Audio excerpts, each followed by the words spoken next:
Welcome back, all you bulls and bears and betas out there, to the buzz of this Proxyopoly spin-off series we call the Proxyopoly Podcast.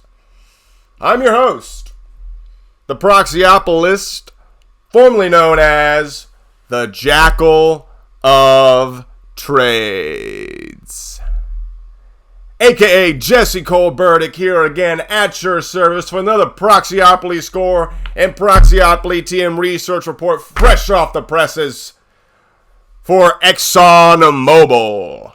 That's right, Proxyopolists. Following the Proxyopoly score for Deutsche Bank, BlackRock, Tesla, and Walmart, we now have on the docket today the Proxyopoly score for ExxonMobil.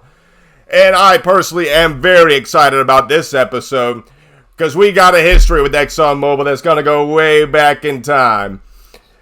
In our Proxyopoly score summary, with the Proxyopoly score to be revealed at the end of this episode, ExxonMobil reflects a governance structure that remains heavily insulated but has shown flashes of contestability under extreme conditions. Proxyopoly score, to be revealed at the end of the episode, is derived from ExxonMobil's 5 underlying Proxyopoly ratings.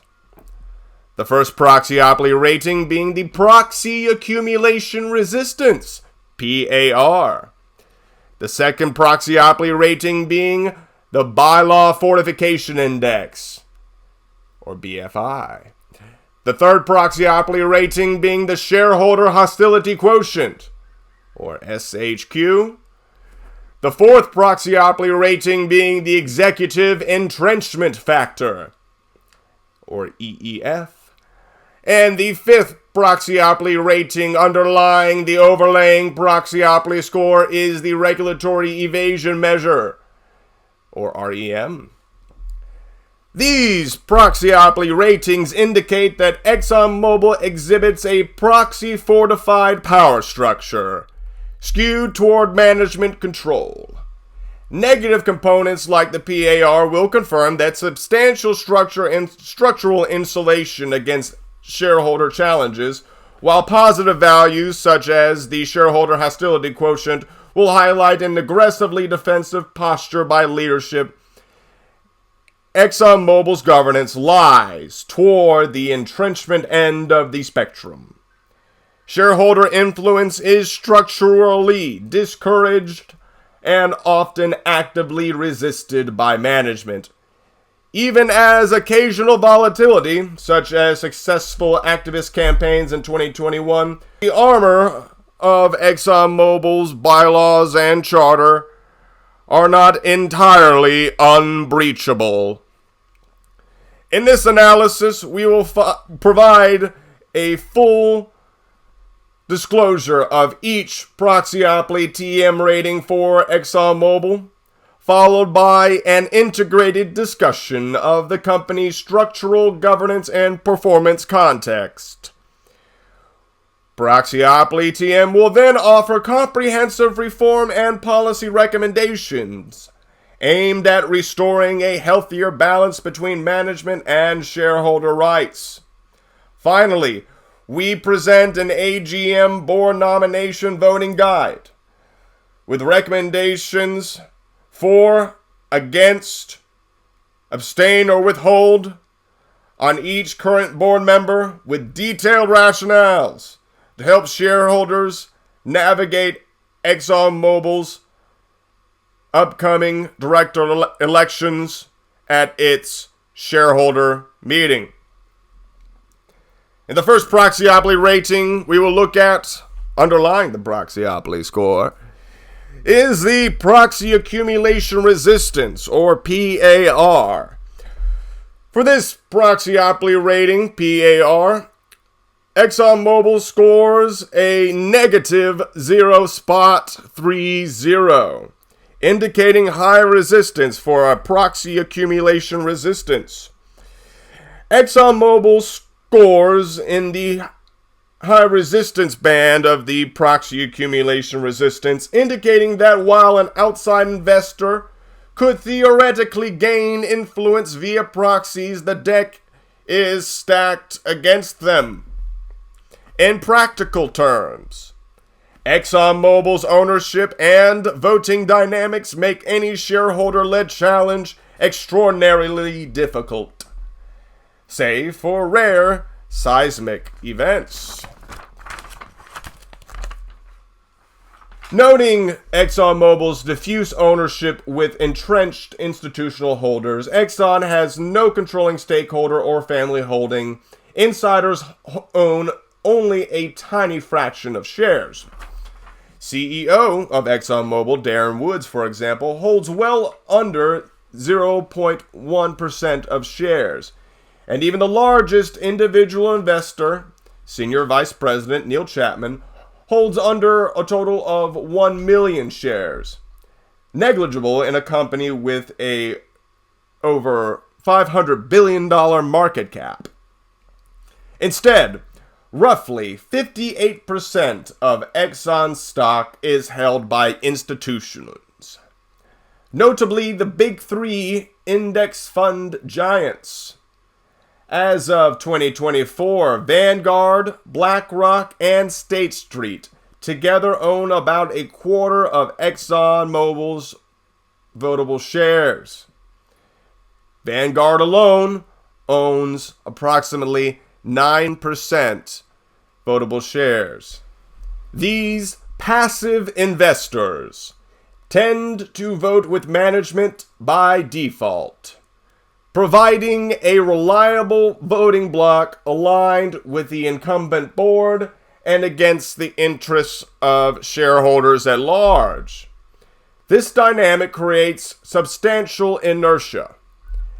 An activist investor must not only convince other shareholders but also persuade huge index funds to break ranks, a very high bar absent of a very compelling case. Historical difficulty of proxy fights to be noted. ExxonMobil's proxy accumulation resistance rating reflects that shareholder challenges have been extremely rare and hard fought. For decades, ExxonMobil fended off any and all attempts at proxy challenges or board changes. Until recently, the notion of insurgent shareholders winning board seats at ExxonMobil was virtually unheard of.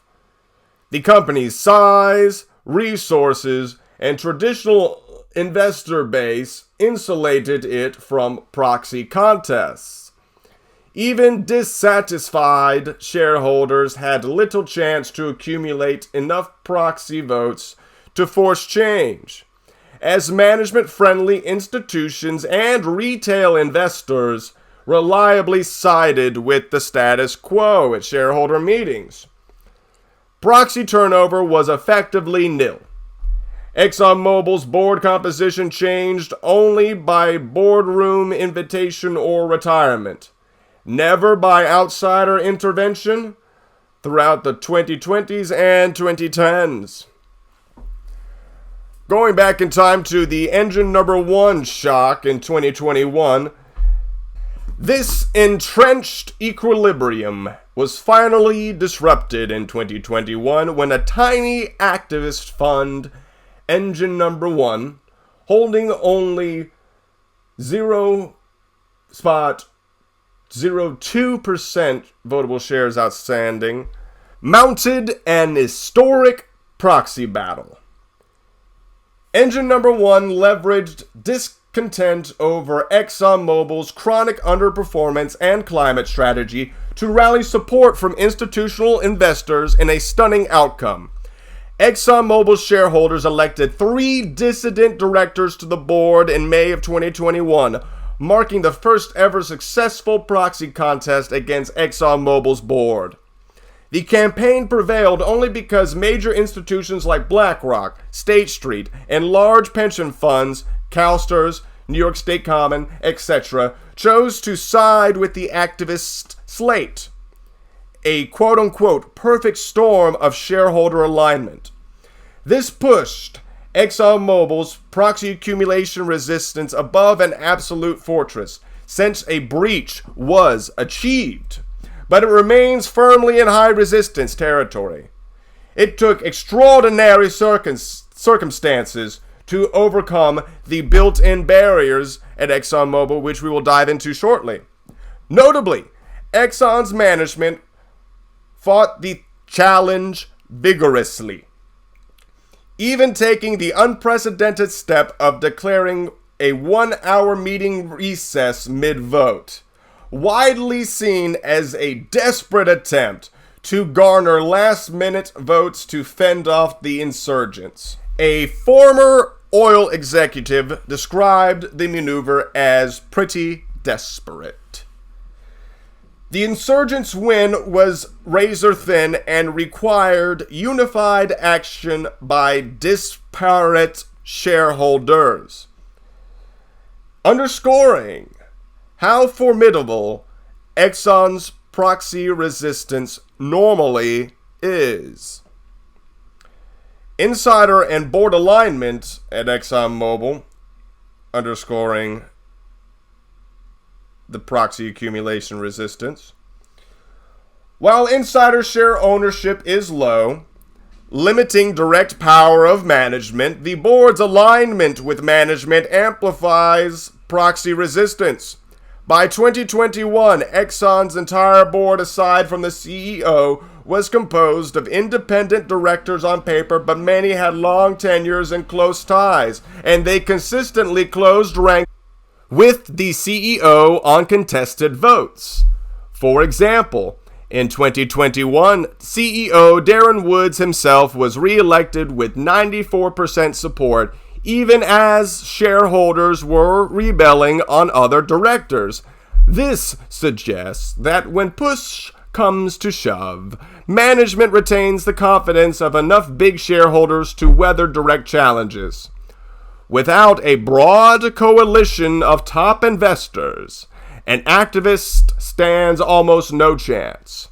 A deeply negative PAR below negative 0.50 would indicate an impregnable proxy fortress, where challenges are practically impossible.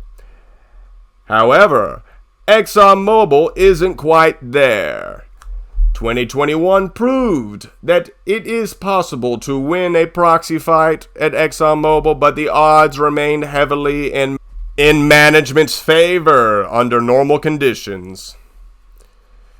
Passive voting inertia underlying the proxy accumulation resistance notes Exxon benefits from a structural inertia in proxy voting.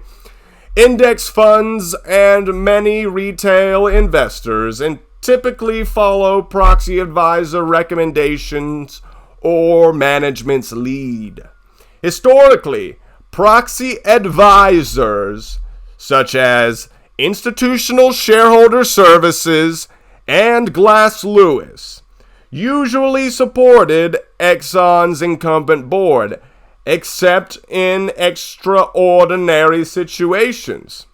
Notably, in 2021, both Institutional Shareholder Services and Glass Lewis did back engine number one's nominees, a rarity reflecting how exceptional ExxonMobil's proxy contest with engine number one really was. In routine years, however, management-backed nominees receive overwhelming support. In 2024, for instance, all 12 ExxonMobil directors were re-elected with an average of 95% support, even though a vote no campaign was urging opposition. This inertia means that, absent loud alarms, shareholders tend to rubber stamp management's slate. It requires a crisis, for example, a historic annual loss in 2020, or a shock in the stock market collapse to jolt the big passive holders into reconsidering their votes. Taken together, these factors previously mentioned yield a proxy accumulation resistance of negative 0.30 for ExxonMobil. According to the Proxyopoly TM scale, this falls in the high resistance range for PAR, meaning that shareholder-led challenges face an uphill battle by design. There is a theoretical path for activists to accumulate proxies, as engine number 1 demonstrated in its proxy contest. But Exxon's structure and shareholder base strongly discourage and impede such efforts. Only exceptional campaigns with widespread investor backing can overcome the inertia, and those are few and far in between. Under normal circumstances, the Exxon board's composition and largely passive owners' default support form a bulwark against any insurgency. In essence, ExxonMobil's PAR, proxy accumulation resistance, reflects a company that 99% of the time operates as a closed shop, insulated from the corrective influence of shareholder democracy. Moving on to Proxyopoly TM rating number 2, underlying the overlaying Proxyopoly TM score is the Bylaw Fortification Index, acronym BFI. And Proxyopoly TM has designated a Proxyopoly TM rating for the Bylaw Fortification Index of positive 0.25 for ExxonMobil, indicating a hardened structure. ExxonMobil's governance framework earns a BFI in the hardened structure zone, indicating that the company's charter and bylaws contain significant entrenchment provisions that reinforce management's position and inhibit shareholder-driven reforms. While not an extreme corporate minefield of insurmountable barriers, Exxon's legal architecture goes beyond a neutral baseline, making meaningful change difficult, though not impossible, through formal governance routes. Key elements of Exxon's fortified governance structure include annual director elections without a staggered board, a rare concession. On a positive note, ExxonMobil does not have a staggered or classified board. All directors stand for election annually.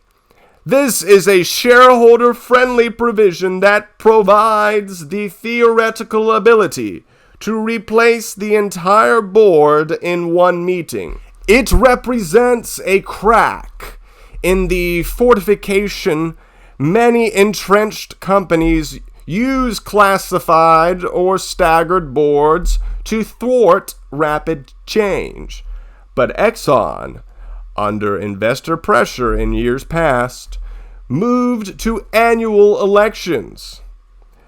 Activists leveraged this in 2021, targeting a subset of seats but knowing all were technically at stake. The annual election cycle is one reason Exxon's Bylaw Fortification Index isn't higher. The absence of a staggered board means shareholders aren't locked into waiting years to assert influence. In Proxyopoly TM terms, this aspect would ordinarily lean toward a neutral or even negative, more open, BFI, since it promotes accountability. However, other features of Exxon's bylaws tilt strongly in the opposite direction. Other factors in consideration of the Bylaw Fortification Index are the supermajority vote requirements. A notorious entrenchment mechanism in Exxon's charter is the 80% supermajority requirement for certain fundamental shareholder actions. For example, historical governance documents indicate that amending certain articles of incorporation provisions require an affirmative vote of 80% outstanding shares. This is an extraordinarily high bar, effectively giving a veto power to a 20% minority. Shareholder proposals to eliminate supermajority rules at Exxon have been introduced, a common shareholder attempt at many companies, but these efforts become a paradoxical catch-22. In 2023, a proposal to remove Exxon's supermajority requirements failed because it itself did not reach the 80% threshold needed. It reportedly got 68% of votes in favor, short of the required 80% of shares outstanding. Thus, Exxon's supermajority provisions remain intact, perpetuating a structural bias against shareholder-driven bylaw changes. In practice, this means shareholders cannot amend key governance provisions or bylaws without near unanimous support, which is exceedingly difficult to achieve. An obvious entrenchment tool, to say the least. The presence of such an onerous voting requirement squarely contributes to a positive, entrenching Bylaw Fortification Index, as it blocks all but the most overwhelming reform efforts. Other factors underlying the Bylaw Fortification Index include limits on special meetings. ExxonMobil's bylaws permit shareholders to call a special meeting, but only with at least 15% of the outstanding shares and meeting stringent procedural requirements. While 15% is not the highest threshold in corporate America, it is on the restrictive side compared to many companies where 10% or even the right of any shareholder can trigger a special meeting. Moreover, Exxon's bylaws define ownership for this purpose in a strict net long sense and require extensive information from requesting shareholders. This means only a very large investor coalition can force a special meeting. And even then, the process is cumbersome. There is no provision allowing shareholders to act by written consent in lieu of a meeting. Another avenue closed. These mechanisms ensure that shareholder action is confined to the scheduled annual meeting under the company's controlled conditions, unless a truly significant fraction of owners demand otherwise. Such advance notice and procedural hurdles are classic fortifications that inhibit spontaneous or small shareholder initiatives. Other factors in consideration for the Bylaw Fortification Index are the proxy access considerations, a limited opening. In 2016, under pressure from institutional investors spearheaded by the New York City Comptroller's Office, ExxonMobil finally adopted a proxy access bylaw. This provision allows a qualifying long-term investor or group of up to 20 shareholders owning at least 3% of Exxon's shares for 3 years to nominate up to 20% of the board seats, usually 2 directors, on the company's proxy card. The adoption of proxy access slightly improved Exxon's bylaw openness, as it provides a formal, if narrow, path for significant shareholders to propose board candidates without running a full proxy contest. However, the proxy access mechanism has limitations by design. The ownership threshold is high. 3% of Exxon is approximately $15 billion, requiring either a giant investor or a consortium of investors to agree. And nominees are capped. No threat of majority turnover. To date, no shareholder group has successfully used proxy access at Exxon. The 2021 activist Engine Number 1 chose a traditional proxy fight to exceed the cap. Still, the existence of proxy access keeps Exxon's Bylaw Fortification Index from being worse, as it reflects at least some participatory structure. It demonstrates that Exxon's fortifications are not absolute.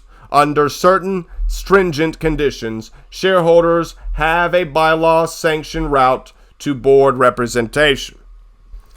Other defensive provisions taken into consideration for the Bylaw Fortification Index include ExxonMobil's charter and governance guidelines, which have historically included other standard defensive measures. For instance, Exxon reserves the right to issue blank check preferred stock, which could potentially be used as a poison pill, though Exxon has not deployed an active poison pill plan in recent memory, likely due to its sheer size, making hostile takeovers improbable. Additionally, Exxon's bylaws required that proxy solicitations by shareholders use a proxy card color other than the company's to avoid confusion. A minor point, but illustrative of detailed rules that manage the mechanics of challenges. There is no dual-class stock at Exxon. Every share is one vote, which is positive, but this is balanced by the Walton-style effect of large, friendly holders. For example, in 2021, Exxon even expanded its board by adding an ally, a former Petronas CEO, ahead of the proxy fight with Engine Number 1. A maneuver used to dilute activist influence via board size, though that director was ultimately voted out by shareholders. In sum, Exxon's governance toolkit largely favors continuity and control by incumbent directors. Considering these factors, Exxon's Bylaw Fortification Index of positive 0.25 signifies a hardened governance structure. The company's charter is designed to resist and slow down reforms. Supermajority requirements and high special meeting thresholds are textbook fortifications insulating the board from shareholder amendments. While not every extreme measure is present, no multi-class shares, no staggered terms anymore, the balance of Exxon's legal structure tilts toward entrenchment. As Proxyopoly TM framework notes, a high bylaw fortification index indicates a governance regime weaponized against shareholder activism. Exxon's score is not above positive 1.0, noting a corporate minefield territory where every route is blocked because some avenues, annual elections, and proxy access exist. However, those avenues are narrow and steep, making the structure only marginally responsive. For an Exxon shareholder, formal rules provide just enough openness to suggest change is possible. But in reality, the odds and rules are stacked to maintain the incumbent director's dominance. The hardened structure is evident. Reform can be attained, but Exxon's bylaws ensure it remains tightly constrained and easily thwarted by the board of directors. Moving on to the third Proxyopoly rating underlying the Proxyopoly score for ExxonMobil is the Shareholder Hostility Quotient, acronym SHQ.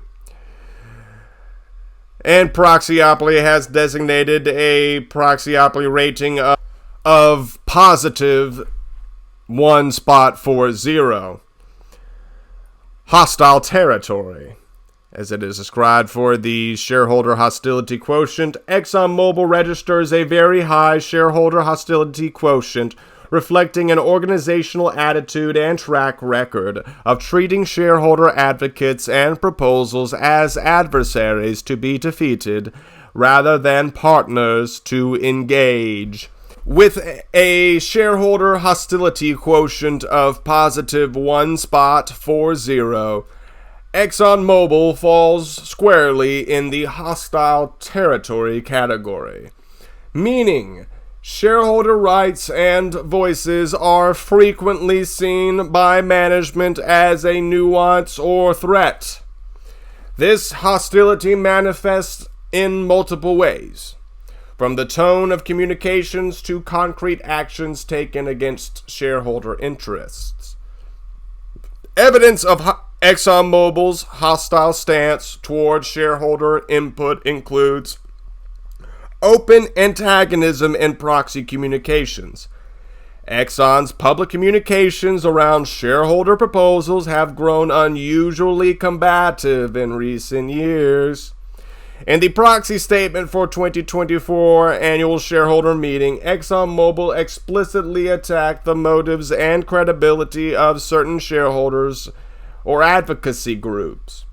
The company devoted large sections to impugning organizations like As You Sow and ICCR, which sponsor proposals on climate and social issues, labeling them serial proponents pursuing personal agendas. As You Sow, a respected shareholder advocacy nonprofit, noted that Exxon's 2024 proxy referenced As You Sow by name 13 times with misleading and irrelevant attacks, a move they interpreted as an attempt to intimidate and disparage shareholders who raise concerns. Such rhetoric is far from the norm in proxy statements. It suggests a management board that is not just passively resisting, but actively campaigning against its own shareholders' initiatives, framing legitimate governance or environmental proposals as though they were hostile takeovers. This aligns with a shareholder hostility quotient that is above positive 1, behavior where shareholder rights are treated as an annoyance or a threat to be quashed by the management board. Dismissing and undermining proposals, Exxon's hostility is also evident in how it addresses the content of shareholder proposals. CEO Darren Woods and the board have repeatedly characterized certain shareholder-sponsored resolutions as frivolous or harmful. At the 2024 shareholder meeting, Woods derided proposals by quote-unquote serial proponents in real time, claiming they misuse the process to push activist agendas not in shareholders' interest. For example, when faced with a resolution calling for a report on ExxonMobil's social impact in the energy transition, Woods publicly responded that it was, quote, yet another example, unquote, of abusing the shareholder proposal process for an activist agenda. The company's proxy also argued that the 14A-8 shareholder proposal process is being abused and called for regulatory review of it. This is an extraordinary stance, essentially suggesting that the fundamental mechanism by which shareholders hold management accountable on environmental social governance issues is illegitimate. Rather than debate proposals on the merits, ExxonMobil often defaults to a hostile stance, urging investors to reject what it portrays as misguided activism. In 2023 and 2024, none of the environmental or social proposals on Exxon's ballot received support from management. Indeed, management's statement of opposition was frequently scathing in tone. This consistent pattern of reflective opposition, combined with minimal effort to find compromise, feeds into a high shareholder hostility quotient rating, as it shows management's low tolerance for dissent or input. Another factor in consideration of the Proxyopoly rating for the shareholder hostility quotient is the low implementation of shareholder wishes. When shareholders have managed to pass proposals or express clear preferences, Exxon's response has tended to be grudging at best. For instance, in 2017, a majority of Exxon shareholders, 62% outstanding votable shares, voted in favor of a climate risk disclosure proposal despite board opposition, a landmark rebuke. Exxon initially resisted and only under pressure issued a report the next year. Similarly, at the 2021 AGM, 2 shareholder proposals on lobbying disclosure passed with majority support. The board, quote-unquote, took under consideration, unquote, these results, but follow-up action was tepid. The company did eventually release a lobbying report, but activists criticized it as insufficient. The impression is that even when shareholders clearly indicate a desire via majority vote, Exxon's board and management respond slowly, minimally, or not at all. This signals protraction and a dismissive attitude towards shareholder input. Essentially, quote-unquote, we'll comply only as far as we absolutely must and no more. A truly responsive or engagement-oriented company with a negative shareholder hostility quotient would treat such votes as a mandate. Exxon, by contrast, has a history of stonewalling until forced. Another factor taken into consideration for the shareholder hostility quotient rating underlying the Proxyopoly TM score are the aggressive legal actions against shareholders. Perhaps the most stark illustration of ExxonMobil's hostility was its decision in early 2023 to sue 2 shareholder activist groups, Engine Number One's follow-on climate initiative and Followed This, after they filed and then withdrew a climate proposal. Exxon took the remarkable step of pursuing a declaratory judgment in federal court to prevent these shareholders from resubmitting similar proposals in the future. The suit was widely condemned by the investor community. The CEO of CalPERS, the largest U.S. public pension fund, stated that Exxon's lawsuit threatens to silence shareholders everywhere, quote-unquote. And CalPERS responded by voting against every Exxon director up for election in 2024. Sounds familiar. I think I might have done that before that. I think in 2019. Oh well. I'm not here to give you a history lesson on the proxies I've voted. Moving on. Governance experts called Exxon's move an unprecedented attack on shareholder rights. Indeed, proxy advisors like Institutional Shareholder Services and Glass Lewis took serious note. Glass Lewis recommended voting against the lead independent director, Joseph Hooley, specifically because the board's decision to authorize suing shareholders demonstrated a failure of appropriate stewardship. Using litigation to punish shareholders for raising issues is beyond the pale. It clearly places Exxon in hostile territory in the shareholder hostility quotient being above +1, where management views investor dissent as enemy action. The lawsuit is ongoing as of 2025, and Exxon has doubled down rather than back off, reinforcing how combative the leadership's mindset is toward investor activism. Another factor taken into consideration for the shareholder hostility quotient are poor engagement and accessibility.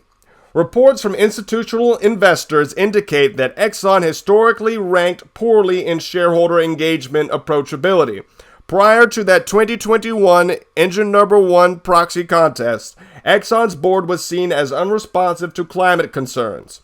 Multiple large shareholders noted that dialogues with Exxon were far less productive than in industry peers. For example, whereas European oil majors engaged with Climate Action 100 plus investor groups to set emissions targets, Exxon's management often rebuffed such discussions. Only after the engine number 1 campaign did Exxon blatantly start occasional investor days focusing on energy transition plans, and even those have been criticized as heavy on PR, light on substance. The tone of Exxon's response to shareholder letters from groups like the Church of England or New York State Comptroller was often perfunctory.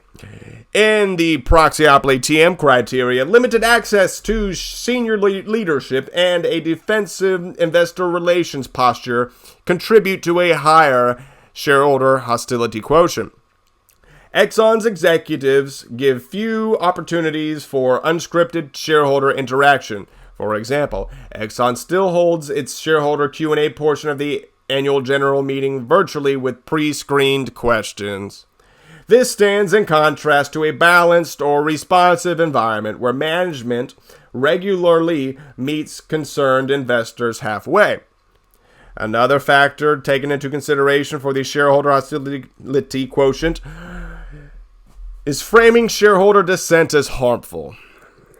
ExxonMobil's 2024 proxy statement even argued that the current shareholder proposal rules and their interpretation by the Securities and Exchange Commission are not serving the best interest of our investors, complaining that activists can bring the same proposals year after year.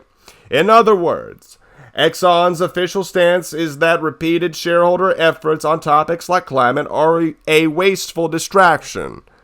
This kind of language, effectively scolding shareholders for raising issues, exemplifies passive-aggressive hostility.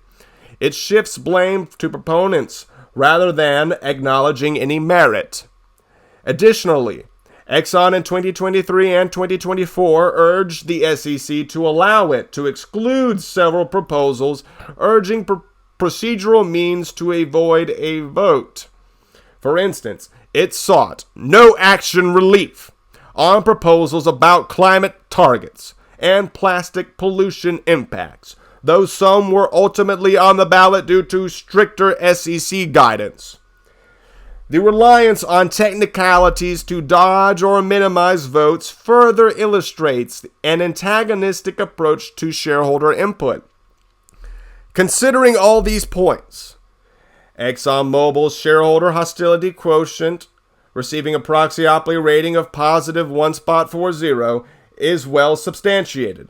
According to Proxyopoly TM definitions, this is clearly in the hostile territory range where management views shareholders, especially activist ones, as adversaries. Shareholder proposals and critiques are not merely disagreed with, but are met with defensive, dismissive, and even punitive responses. Exxon's culture, especially at the top, has been one of resistance to outside influence. Shareholders pressing for change are met with public relations campaigns, legal battles, or stonewalling rather than dialogue. It is worth noting that not all directors may individually share this hostile attitude. Indeed, some of the newer board members, for example, those backed by engine number 1 in the proxy contest or recently added directors with environmental social governance backgrounds, likely favor more engagement. However, the collective behavior of ExxonMobil and its board of directors, as evidenced by official filings, lawsuits, and meeting results, shows a consistent pattern of hostility. The net friction for any shareholder trying to effect change in Exxon is extremely high. High shareholder hostility quotient means shareholders face an intolerance and bureaucratic or legal gatekeeping when they attempt to participate in governance. Sadly, that description fits ExxonMobil in recent years to a T. the company will need significant changes in attitude and policy to shed this well-earned reputation for shareholder hostility. Moving on to the fourth Proxyopoly rating underlying the overlaying Proxyopoly score for ExxonMobil is the Executive Entrenchment Factor, acronym EEF, for which Proxyopoly TM has designated a Proxyopoly TM rating of positive 0.80 for ExxonMobil, noting a strong entrenchment. ExxonMobil's leadership exhibits a pronounced degree of entrenchment, with power concentrated in the hands of the CEO/chairman and a board that has historically been reluctant to challenge or replace top executives. An executive entrenchment factor of positive 0.80 places Exxon in the upper end of the strong entrenchment category, short of a completely autocratic, irremovable leader, but far beyond a balanced governance model. In practice, this means Exxon's CEO and senior executives have enjoyed extraordinary job security and unchecked influence, insulated from the normal pressures that poor performance might bring. Several factors drive ExxonMobil's high executive entrenchment factor as a Proxyopoly TM rating. For example, combined chair/CEO role. Darren Woods serves as both chairperson of the board and CEO of ExxonMobil, as did his predecessor, Rex Tillerson. This dual role inherently concentrates authority, as the person running day-to-day operations also controls the board agenda and meeting flow. Exxon's independent directors have designated a lead independent director, currently Joseph Hooley, as a counterbalance. But the chairperson CEO wields substantial influence over what the board discusses and how it prioritizes issues. Shareholders for years have voiced concern over this structure. Proposals to appoint an independent board chair appear almost annually. However, Exxon's management fiercely opposes splitting the roles. In 2021, such a shareholder proposal got only 22% support, down 32% the year prior, as management successfully argued that it would be counterproductive. This persistence of combined role, chair/CEO, despite governance best practices advising separation of the roles, is a clear mark of entrenchment. It ensures the CEO effectively supervises oneself simultaneously as board chairperson. By Proxyopoly TM definition, concentration of roles is a key entrenchment risk factor, and Exxon fails that test. Another factor in consideration for the executive entrenchment factor includes long CEO tenures with limited accountability. ExxonMobil has a tradition of very long-serving CEOs. Lee Raymond led Exxon for approximately 13 years, 1993 to 2005. Rex Tillerson led ExxonMobil for over 10 years, 2006 to 2016. And Darren Woods is now in his 8th year, leading ExxonMobil since 2017, with no signs of stepping down soon. These lengthy tenures might be acceptable if performance were consistently strong. But notably, Exxon's financial and stock performance lagged for much of the 2010s under Tillerson and early Woods' tenure. For example, Exxon's stock significantly underperformed the market from 2014 through 2019. and the company's return on capital fell behind its peers. Yet, the board did not make any leadership change. Tillerson only left to become U.S. Secretary of State, not due to board action, and Woods, Tillerson's protege, was promptly elevated. No Exxon CEO in recent memory has been ousted or even publicly challenged by the board. This contrasts with some peers who, under investor pressure, replaced CEOs to course correct. For example, BP's board ousted CEO John Brown in 2007 when strategy faltered. At ExxonMobil, however, the implicit policy has been, quote, the CEO stays until that person decides to leave. Such inertia contributes to a high executive entrenchment factor. It suggests the absence of effective mechanisms to enforce accountability or timely succession. Even after Exxon suffered an historic $22 billion loss in 2020 amid the pandemic, its first annual loss in decades, the board did not seriously consider replacing Woods. Instead, they stood by him, indicating a status quo bias and loyalty over performance signals. Another factor into consideration for the executive entrenchment factor includes board insularity and loyalty.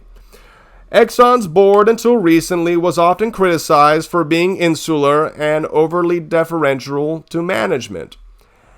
Many independent directors had very long tenures or close connections. For example, former lead director Sam Palmisano served 15 years on the board. Others like Ken Frazier and Angela Brady were prominent corporate figures but not known for challenging management. The board's composition historically included several former CEOs from industries like pharma, insurance, and aerospace, who may have had a sympathetic inclination toward a fellow CEO. In 2021, Engine Number 1 explicitly campaigned that Exxon's board lacked fresh perspective and relevant industry experience, implying it was too cozy to hold management to account. The post-2021 addition of a few new directors by Engine Number 1 with energy backgrounds has improved expertise diversity, but evidence suggests the board remains aligned with CEO Darren Woods. Notably, when Exxon's management decided to sue shareholders in 2023, the independent directors presumably approved this strategy, showing a willingness to go along with extreme measures at the CEO's behest.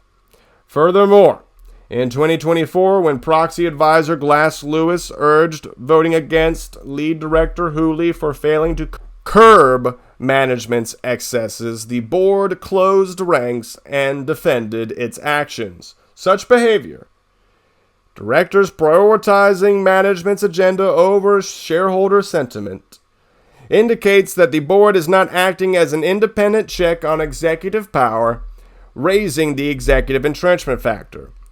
The board independence in form exists. All but the CEO are independent by New York Stock Exchange standards, but independence in spirit is questionable when decisions consistently favor protecting the CEO. Another factor taken into consideration for the executive entrenchment factor include executive influence on director selection. Exxon CEO historically has had a strong hand in selecting new board members with board concurrence. For example, Woods, as chair, oversaw adding directors like Juan Zuccilli, former Petronas CEO, in early 2021.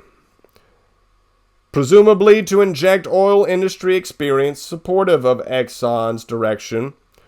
While that appointment was well credentialed, it was also seen as an attempt to co-opt the narrative, bringing in a respected figure who nonetheless aligned with Exxon's existing strategy. The fact that Engine Number 1 specifically targeted some of Wood's hand-picked directors for removal in 2021, they asked shareholders to vote against incumbent Stephen Kandarian, among others, underscoring the perception that these directors were part of the CEO's support network. Indeed, Kandarian and two other long-tenured directors lost their seats in that election, temporarily disrupting management's tight grip. However, tellingly, Woods and the remaining board later reappointed Steve Kandarian to the board in 2022. After a short absence, effectively reversing the shareholder-driven ouster. This reappointment, bringing back a director whom shareholders had explicitly rejected, is a bold sign of executive re-entrenchment. It signals that the CEO and board valued loyalty or continuity enough to override the prior shareholder vote. Such motives highlight how management can influence board composition to perpetuate a friendly bench, a classic entrenchment tactic.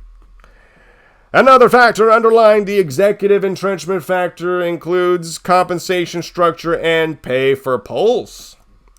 Exxon's executive compensation had been relatively conservative by oil industry standards during lean years, but shareholder oversight of pay has been minimal. Exxon's say-on-pay votes have always passed comfortably. For example, 92% approval in 2024 for the executive pay package. This indicates that shareholders have not strongly objected to pay, but it might also reflect that performance improved in 2022, noting record profits, making pay less controversial. Importantly, there was no significant shareholder rebellion on pay even when Exxon underperformed, implying the board did not face pressure via say-on-pay. A low say-on-pay result often pressures a board to reconsider CEO tenure or pay. Exxon's consistently high approvals, 91 to 92% in recent years, gave the board no external incentive to challenge Woods. The absence of any failed say-on-pay or major comp redesign suggests that even compensation, a key accountability tool, was not used to send messages. Exxon's pay design emphasizes long-term stock awards with long holding periods, which can be positive for alignment, but critics note it can also reward executives simply for staying on course during an oil price cycle recovery, notably the 2022 windfall. In 2020, when Exxon had massive losses, Woods did not see a pay cut, but that was largely formulaic. By 2022, his pay bounced back with the oil boom. There is little evidence the board has ever used compensation to penalize strategic missteps or climate liabilities. Overall, the board's handling of CEO pay shows a lack of rigorous performance contingent accountability, reinforcing the executive entrenchment factor score protected by structure, not necessarily merit. Another factor taken into consideration for the executive entrenchment factor includes opaque succession planning. Exxon has traditionally been very secretive about succession planning, a hallmark of entrenched leadership. The company did not articulate any clear successor to Rex Tillerson until he left abruptly to be U.S. Secretary of State. Similarly, there is no public clarity on who might succeed current CEO and Chair Darren Woods. Potential internal contenders, for example, Senior VP Neil Chapman or Jack Williams, are kept in the wings but not given public profiles or positions on the board, tellingly unlike some companies that put a COO or president on the board as their heir apparent. Exxon's only insider director is the CEO himself. This suggests Woods holds on to the top job securely for as long as he desires. There is no obvious plan for a timely, orderly transition. Proxyopoly TM and its executive entrenchment factor criteria call out the lack of transparent succession as entrenchment, exactly what we see at ExxonMobil. The board's nominating and governance committee, which is charged with succession, provides minimal disclosure. Exxon's proxy statement simply states that succession is regularly reviewed, but investors are essentially kept in the dark. In a strongly governed firm, one might see an announced retirement timeline or at least the elevation of a deputy. At Exxon, silence on this front implies the CEO's continuity is taken for granted by the board and planning is done behind closed doors with no external pressure. Pulling these threads together, ExxonMobil's executive entrenchment factor of positive 0.80 indicates a leadership structure where removing or even meaningfully checking the CEO is very difficult. While not an absolute monarchy, Exxon's board is not full of the CEO's family or anything of that sort.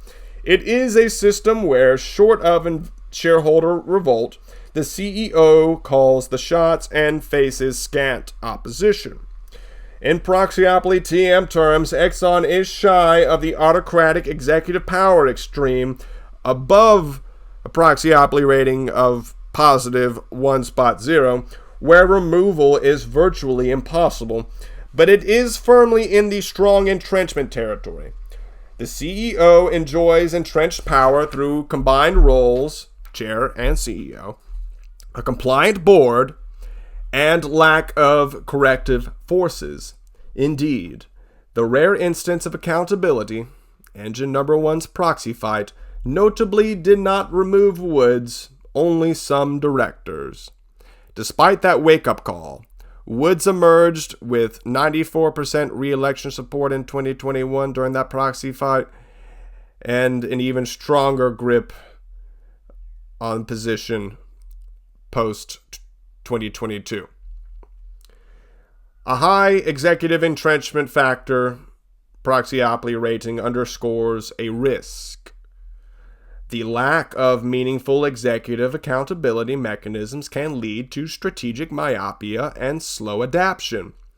Exxon's late response to the energy transition and its doubling down on fossil fuel investments can be seen as outcomes of an entrenched leadership mindset that wasn't effectively questioned until crisis struck. Even now, with some new voices on the board, Exxon's leadership remains more insulated than most. Shareholders must rely on extraordinary interventions like activist campaigns to impose any leadership change because the ordinary governance processes are dominated by an executive-centric culture. This entrenched setup has started to crack only slightly. Genuine change would require structural reforms, discussed later, to reduce the concentration of power at the top of ExxonMobil. And having lapped the first hour of this episode of the Proxyopoly podcast, we finally reach the fifth and final Proxyopoly rating underlying the Proxyopoly TM score for ExxonMobil, the Regulatory Evasion Measure, acronym REM, for which Proxyopoly has designated a Proxyopoly TM rating of positive 0.60, indicating elevated evasiveness. ExxonMobil operates with an elevated evasiveness when it comes to regulatory and public accountability, earning a regulatory evasion measure rating of positive 0.60, which is solidly above neutral. This indicates that Exxon is adept at avoiding, undermining, or reshaping regulatory scrutiny and external oversight to its advantage. The company has a long history of leveraging its vast resources, lobbying, political influence, legal tactics, and narrative control to evade full accountability, particularly regarding its systemic impacts on climate and the environment. While not entirely outside the law, Exxon generally complies with regulations once set. It often works aggressively to ensure those regulations are as favorable or as toothless as possible. A regulatory evasion measure of positive 0.60 reflects a company that navigates or influences regulation with few consequences, rather than one that is transparently compliant or proactively cooperative. Key aspects supporting Exxon's regulatory evasion measure assessment includes massive lobbying and political influence. ExxonMobil is famous, some would say infamous, for its lobbying prowess. It maintains a formidable presence in Washington, D.C. and state capitals to shape energy policy. In 2023 alone, Exxon spent roughly $6.9 million on federal lobbying, among the highest for any single company in the oil and gas sector. Over the past decade, Exxon and its industry peers have poured tens of millions into lobbying against climate regulations, carbon pricing, and other measures that might constrain fossil fuel use. Exxon's lobbying extends beyond direct expenditures and exerts influence through trade associations like the American Petroleum Institute, which it heavily funds, that collectively spent over $124 million in lobbying in 2022. The company has also been politically active via campaign contributions. Exxon has contributed over $8 million to federal campaigns since 2018. This influence buys Exxon a seat at the table or behind closed doors when regulations are being crafted, often allowing it to water down or stall rules. For example, Exxon successfully lobbied the Trump administration to roll back certain methane emissions regulations on Exxon oil and gas operations. It also lobbied to limit the scope of EPA regulations on refinery pollution. Such outcomes illustrate how Exxon's scale and spending granted an outsized voice that can evade stricter regulatory outcomes. Another assessment taken into consideration for ExxonMobil's regulatory evasion measure include the shaping of climate policy to favor itself. A case study in ExxonMobil's regulatory evasion measure is its approach to climate change.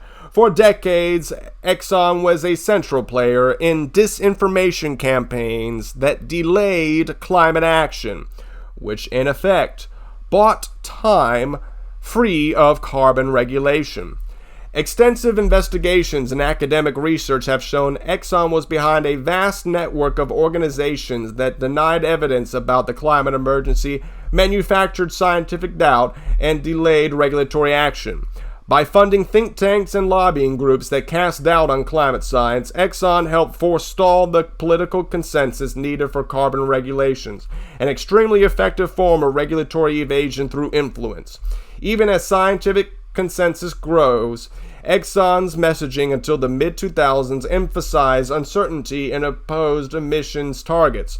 Internally, Exxon scientists understood the reality of climate change for decades, but externally, the company's stance slowed down the momentum for regulation.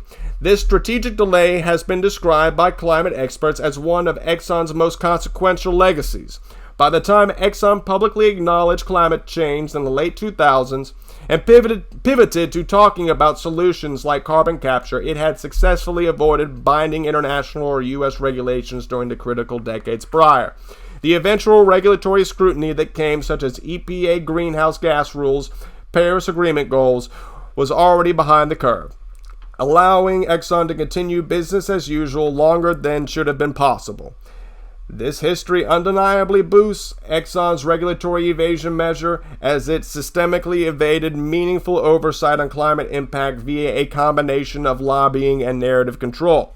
Another assessment taken into consideration for the regulatory evasion measure includes jurisdictional and legal maneuvering. Exxon has shown savvy in leveraging jurisdictions and legal forums to its benefit.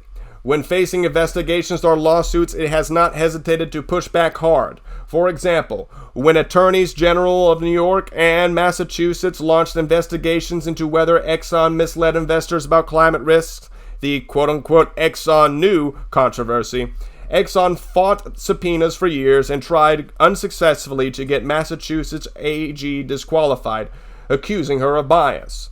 Exxon even countersued some of the officials, attempting to frame the climate fraud inquiry as a conspiracy against its free speech. Ultimately, Exxon escaped major penalty.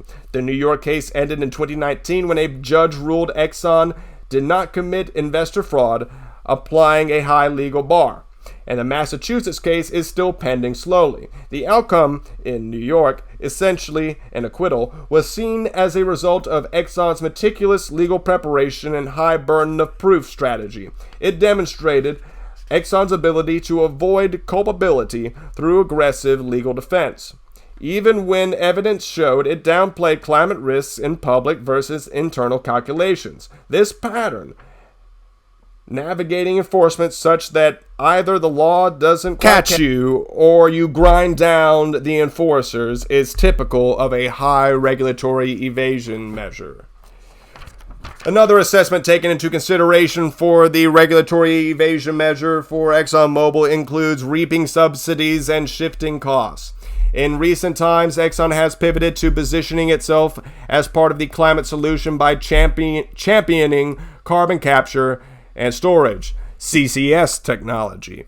Notably, Exxon lobbied for and stands to benefit enormously from U.S. government subsidies for CCS technologies. For instance, through the 45Q tax credits and provisions in the 2022 Inflation Reduction Act.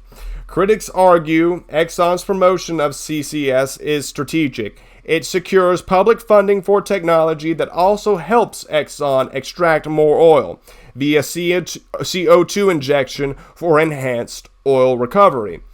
The Guardian reported that Exxon's shift to CCS advocacy is recent and came once it saw the opportunity to obtain billions in subsidies, all while continuing to pump oil.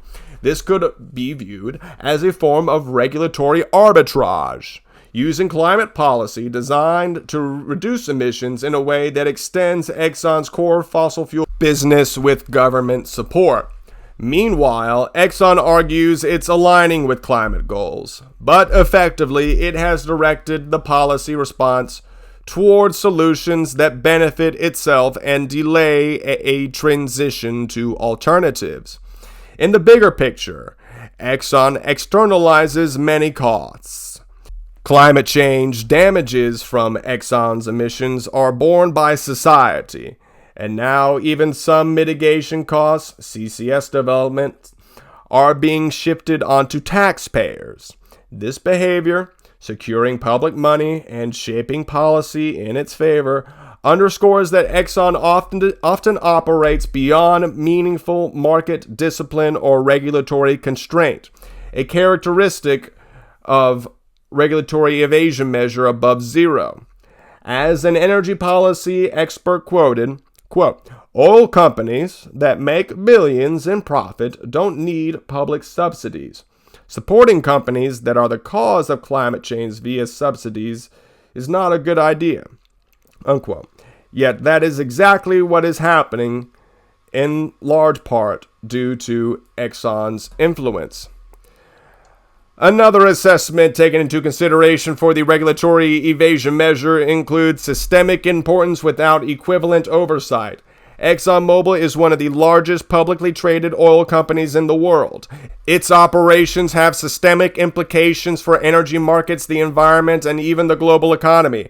However, unlike certain industries, banks for example, Exxon is not subject to a dedicated prudential regulator that monitors systemic risk. There is no oil company oversight authority, quote unquote, that supervises Exxon comparable to how the Federal Reserve supervises banks.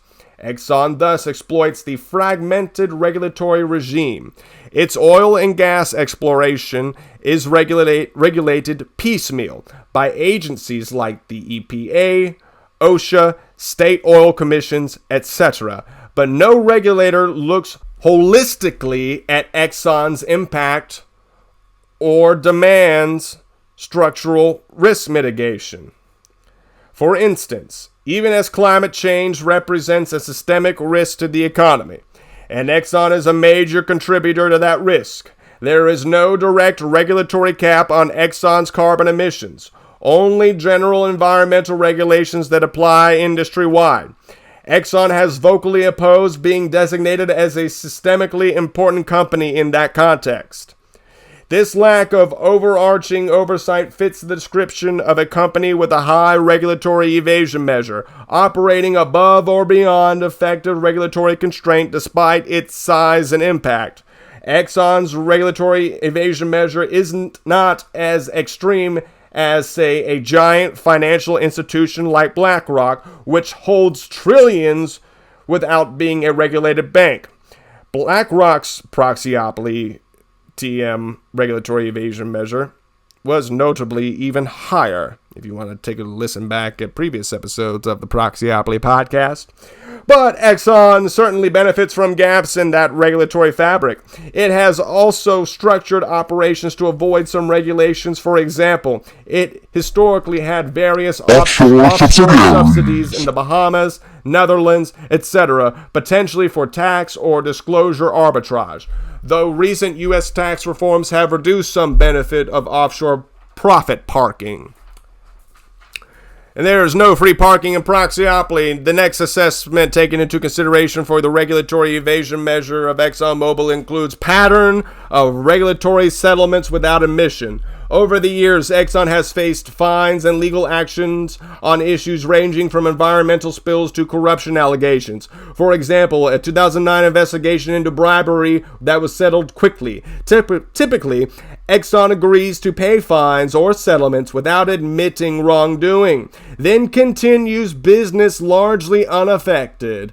A notable example, the Exxon Valdez oil spill in 1989 led to an approximate $500 billion punitive damages payment after decades of legal wrangling, far below initial jury awards. More recently, Exxon was fined by the EPA for air pollution violations at refineries, but the amounts, tens of millions, are trivial relative to its earnings. These outcomes can be seen as the cost of doing business. Exxon's immense financial resources allow it to absorb penalties without changing its behavior. For instance, observers note that flaring methane leaks remain issues despite prior fines. In Proxyopoly TM terms, the company avoids meaningful oversight by treating regulatory enforcement as a negotiable nuisance rather than an impetus for a systemic change. In sum, ExxonMobil's regulatory evasion measure of positive 0.60 captures a corporation that is highly adept at working the system to its advantage. The company's combination of political clout, strategic litigation, and legacy of disinformation has enabled it to evade the full force of environmental and climate regulations that one might expect given its outsized role in these domains. It has not achieved the absolute quote-unquote shadow government level. It cannot unilaterally dictate policy, but it often comes close.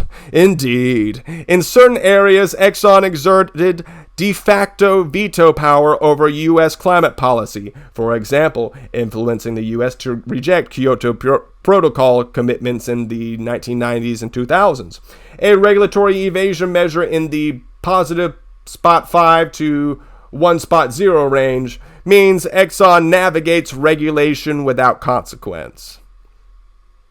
A fair characterization. Given that Exxon has never faced existential threat from regulators or been constrained to fundamentally alter its business model by law. By contrast, a company with a negative regulatory evasion measure would be one that eagerly cooperates with regulators and pushes for stronger oversight of itself. Exxon is clearly the opposite. It pushes for weaker rules and leverages any and all means to maintain maximum strategic freedom. The results are evident. Exxon rode out the waves of environmentalism with minimal direct impact on its operations until very recently. And even now, its strategy, doubling down on oil production via a $60 billion acquisition of Pioneer Natural Resources in 2023, suggests it expects to continue operating with minimal regulatory interference in oil and gas exploration or expansion. Investors and the public rely on broader political shifts to eventually rein in Exxon. Exxon's own behavior indicates that it will resist and evade until every loophole is closed. This regulatory evasion measure highlights the risk Exxon poses in a systemic sense. It has historically operated beyond the full reach of accountability, which can undermine market fairness and collective climate action.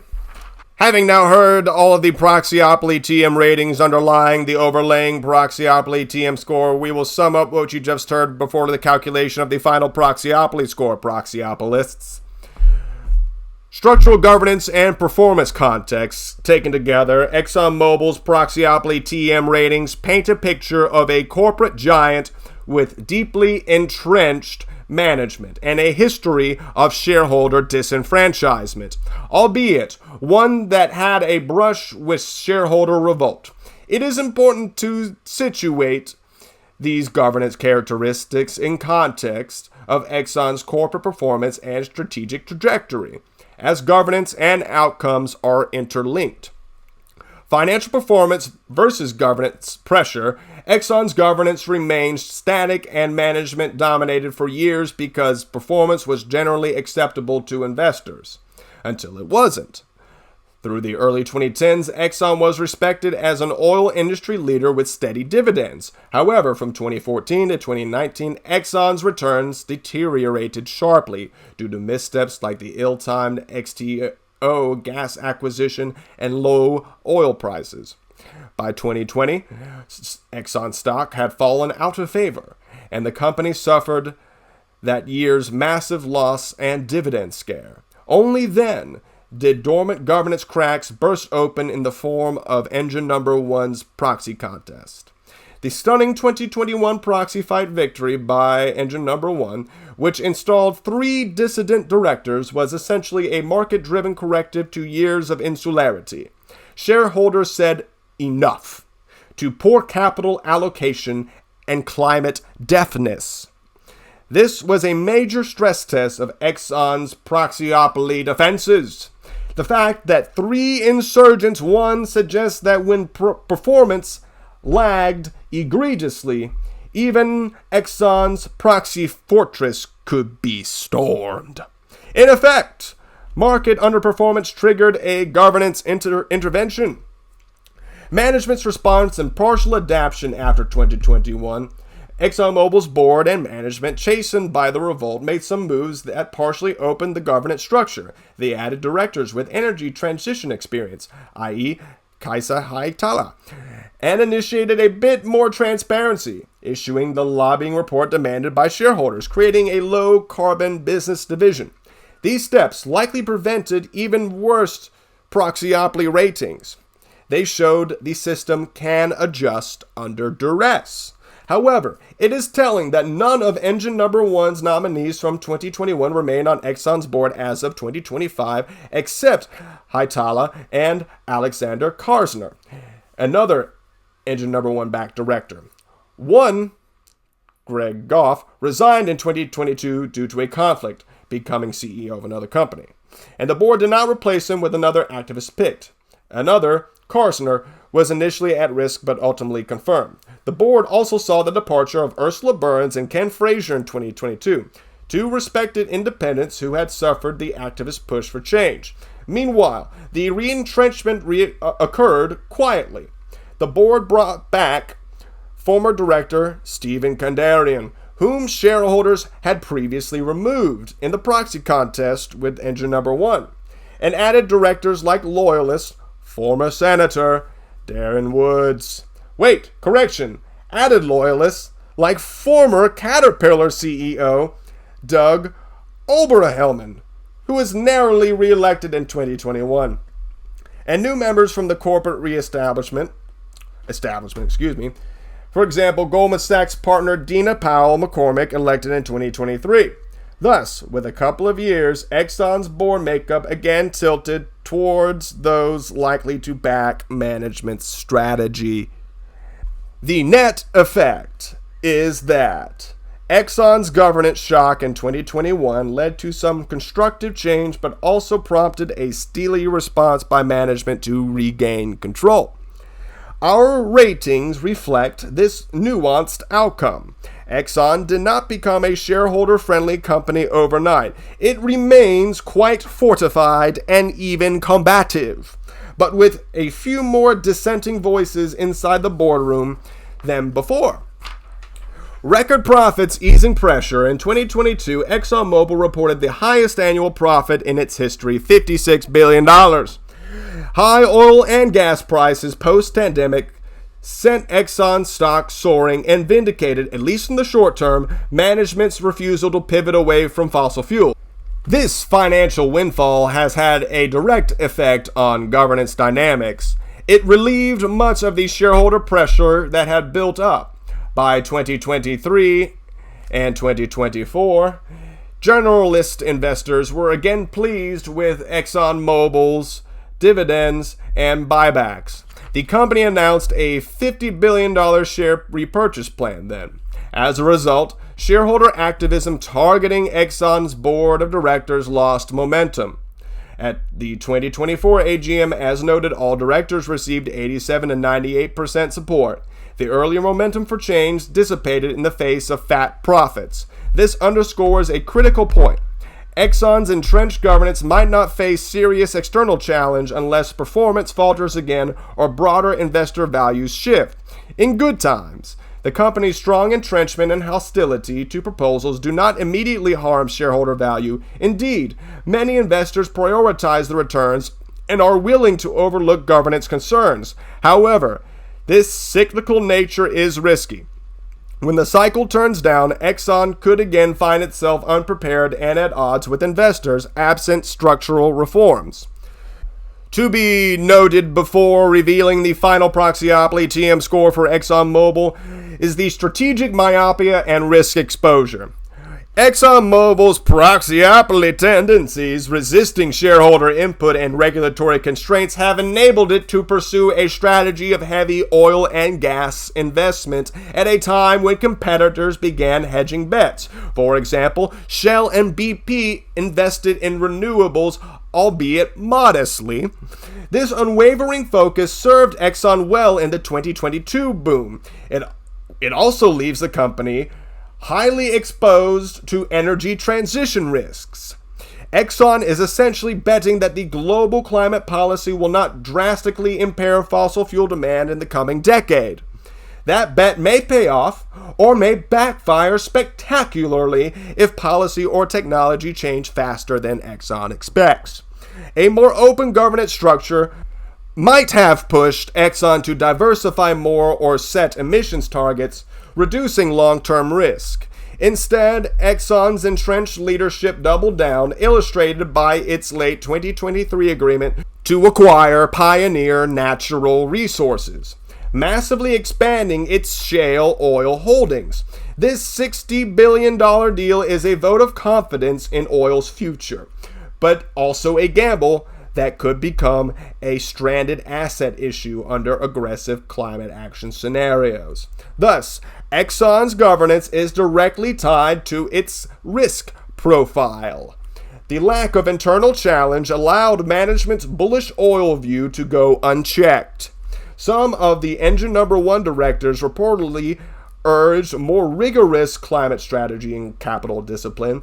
With their influence diminished, there is concern that Exxon could revert to old habits of overspending on fossil projects as cycle peaks. Shareholder base shifts before we get into the final Proxyopoly TM score. Another contextual factor is the evolving shareholder base. The 2021 episode brought in some active environmental, social governance-minded investors, shareholders, into Exxon's fold. Engine Number 1 itself only held a tiny stake but galvanized others. However, after the win, Engine Number 1 took profits and exited most of its Exxon stake. Traditional index investors remain, and as seen, they largely supported management in 2024, when controversy arose about the shareholder lawsuit. There is a possibility that some large investors like BlackRock are growing warier of public backlash over environmental social governance, ESG. Notably, BlackRock has scaled back support for environmental shareholder proposals recently.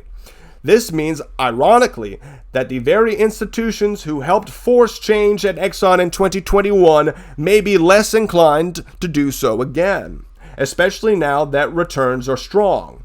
That could easily solidify Exxon's entrenchment further. However, past performance is not indicative of future returns. On the other hand, the rise of climate-concerned investors, CalPERD, New York State Common, church funds, etc., means a persistent minority will keep pressure on Exxon's governance. In 2024, for instance, climate-focused investors like CalPERS and Mercy Investments led the Vote No campaign on directors, even though it garnered limited support. The presence of these active owners ensures the issues of governance and climate are not entirely dropped, even if they lose votes for the time being. Over time, if climate risks manifest more clearly in markets, mainstream investors might again align with these voices.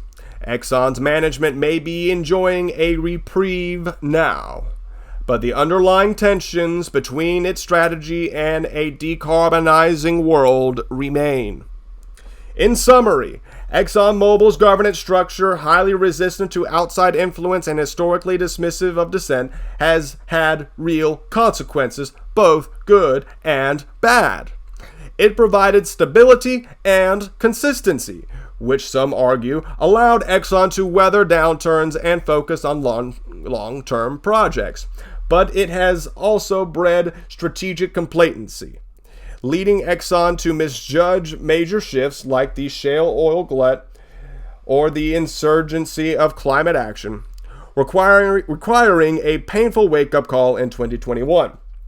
The company's subsequent financial rebound has prepared over these governance cracks for now, but the fundamental imbalance of power between management and owners and stakeholders could possibly resurface as a serious issue when external conditions change. Exxon's final Proxyopoly score. Oh, it's jammed in the machine. Oh, it's here. ExxonMobil's final Proxyopoly score of positive 0.55 encapsulates this teeter-totter. It is a company that remains more entrenched and autocratic than most, yet not entirely impervious to shareholder democracy when performance forces the issue. Ideally, Exxon would proactively reform its governance during these times of strength, rather than waiting for the next crisis to create a more resilient, future-proof corporation. Having now reached an intermission of this podcast at approximately 1 hour 30 minutes in, Proxyopoly would like to thank all Proxyopolists listening into this episode of the Proxyopoly podcast, where we have now revealed the final Proxyopoly score for ExxonMobil being positive 0.55, and that is a proprietary calculation of the underlying Proxyopoly TM ratings to produce an overlaying Proxyopoly TM score for your listening pleasure, Proxyopolists. And this is an intermission before we get into part 2 of the podcast, where we dive into comprehensive reform and policy recommendations. But before we do, this is a reminder to check out all of these Proxyopoly TM research reports on the linktree at linktr.ee/nascarcosa. This is also part of the podcast where, if I really wanted to, I could plug products you could use in your day-to-day life. The snacks you eat, the beverages you partake in, the toilet paper you wipe your ass with. Anything I could plug right here as product placement, but I will abstain for now. Moving on to the comprehensive reform and policy recommendations section of the Proxyopoly podcast. This episode being the Proxyopoly TM score for ExxonMobil, in case you just fast forward through the whole thing. I don't know why you would, but despite ExxonMobil's recent stock price success, the company's long-term health and shareholder trust would be greatly improved by addressing the structural governance weaknesses highlighted previously. The following reforms and policy changes are recommended by Proxyopoly TM to reduce ExxonMobil's Proxyopoly TM score: enhancing accountability, encouraging constructive shareholder participation, and aligning the company with evolving market expectations. These recommendations draw on best practices in corporate governance and directly target the issues identified in each Proxyopoly TM rating by category. 1. Eliminate supermajority voting requirements. ExxonMobil should proactively seek shareholder approval to amend its charter and bylaws to replace all 80% supermajority vote provisions with simple majority thresholds. This reform, which shareholders have already demonstrated strongly, if not supermajority, support for, which would democratize governance by ensuring that a majority of shares can enact reasonable changes. As things stand, Exxon's 80% requirement is an almost insurmountable barrier to shareholder-led bylaw amendments. Management should take the lead in removing this barrier rather than forcing shareholders to try repeatedly. Eliminating supermajorities would signal that Exxon respects the will of the majority and is willing to be responsive. It would directly lower the Bylaw Fortification Index by removing a key fortification. Many peer companies such as Chevron, ConocoPhillips, etc. have moved away from supermajorities under investor pressure. Exxon should catch up to modern governance standards. If Exxon's board is serious about shareholder democracy, a term it invoked disingenuously in its letter to proxy advisors, it should recognize that, quote, for shareholder democracy to be real, a no needs to mean no, unquote. And likewise, a yes should mean yes. Adopting simple majorities would uphold that principle, making every shareholder vote count fully. Another suggestion or recommendation within the comprehensive reform and policy recommendations section of this podcast include number 2, appoint an independent board chair. Separate the CEO and chairperson roles. The board should split up the role of chairperson and CEO, appointing a truly independent non-executive chair of the board. This long-requested reform would create a clear leadership check and balance, improving the executive entrenchment factor.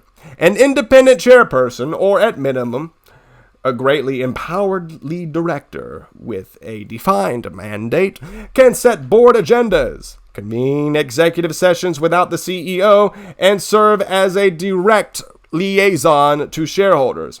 In Exxon's case, such a structure might have earlier elevated critical issues like climate strategy or excessive CapEx. That the combined chair/CEO role suppressed. While current chairperson/CEO Darren Woods currently holds both titles, the board could choose to implement this at the next CEO transition or even sooner. For instance, the board could elect the lead director, Mr. Hooley, or whomever is best suited as non-executive chairperson and revise governance guidelines to make this permanent policy. Many major companies have realized that combining the top roles concentrates too much power. Our analysis shows ExxonMobil is a prime example.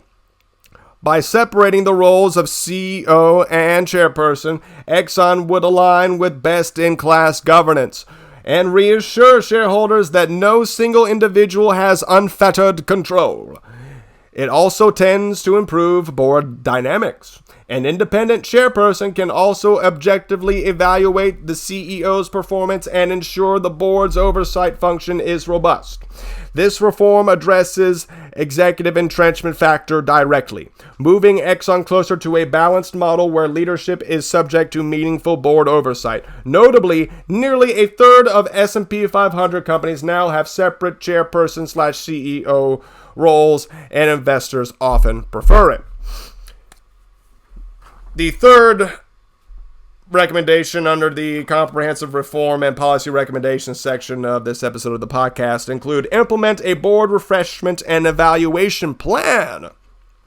To prevent the re-entrenchment of the board, Exxon should establish clear guidelines for board tenure limits and skill refreshment.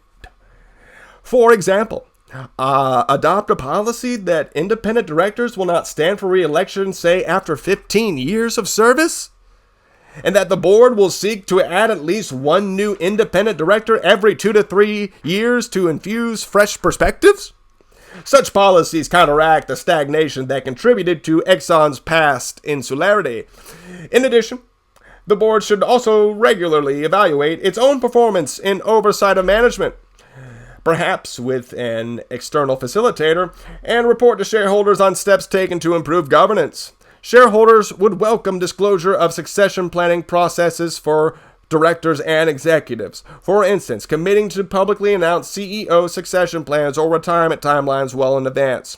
Taken together, these measures would address the executive entrenchment and board independence issues by ensuring no director or CEO becomes quote-unquote untouchable due to overlong tenure or lack of alternatives.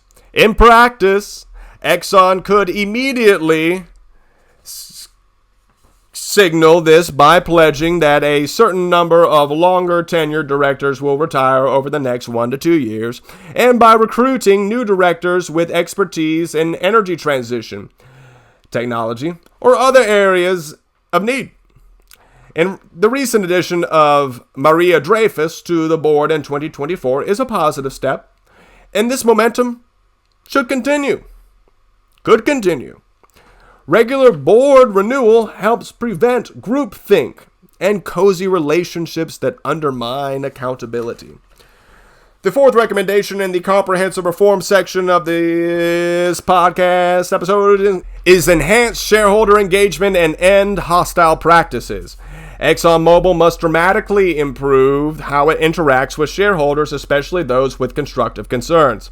This means ending the adversarial posture in communications, no more attacking proponents in the proxy statement, no more lawsuits against shareholders exercising their rights. The board should instruct management to withdraw the lawsuit against Arjuna Capital / Follow This, the climate proposal proponents, and seek constructive dialogue instead. Additionally, Exxon should establish a formal shareholder engagement policy laying out how and when directors or executives will meet with major shareholders to hear their perspectives. Many companies conduct off-season governance roadshows. Exxon should too, with independent directors such as the lead director or committee chairs directly engaging with top 20 shareholders or key stakeholder groups. By doing so, Exxon can address issues early and avoid escalation. A tangible step: create a board committee on stakeholder and sustainability engagement, or expand the charter of existing public issues committee to oversee responses to shareholder proposals and concerns. If a committee had existed, perhaps the company would have chosen dialogue over litigation. In short, Exxon needs to shift from a fortress mentality to a listening mentality.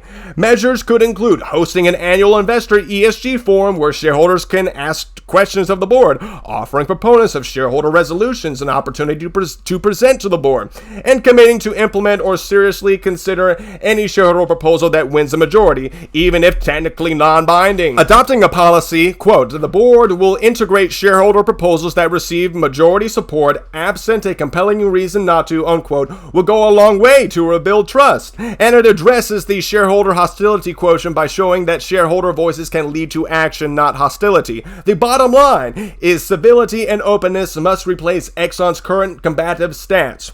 This will lower the shareholder hostility quotient, moving Exxon from treating shareholder input as a threat to treating it as an invaluable feedback mechanism.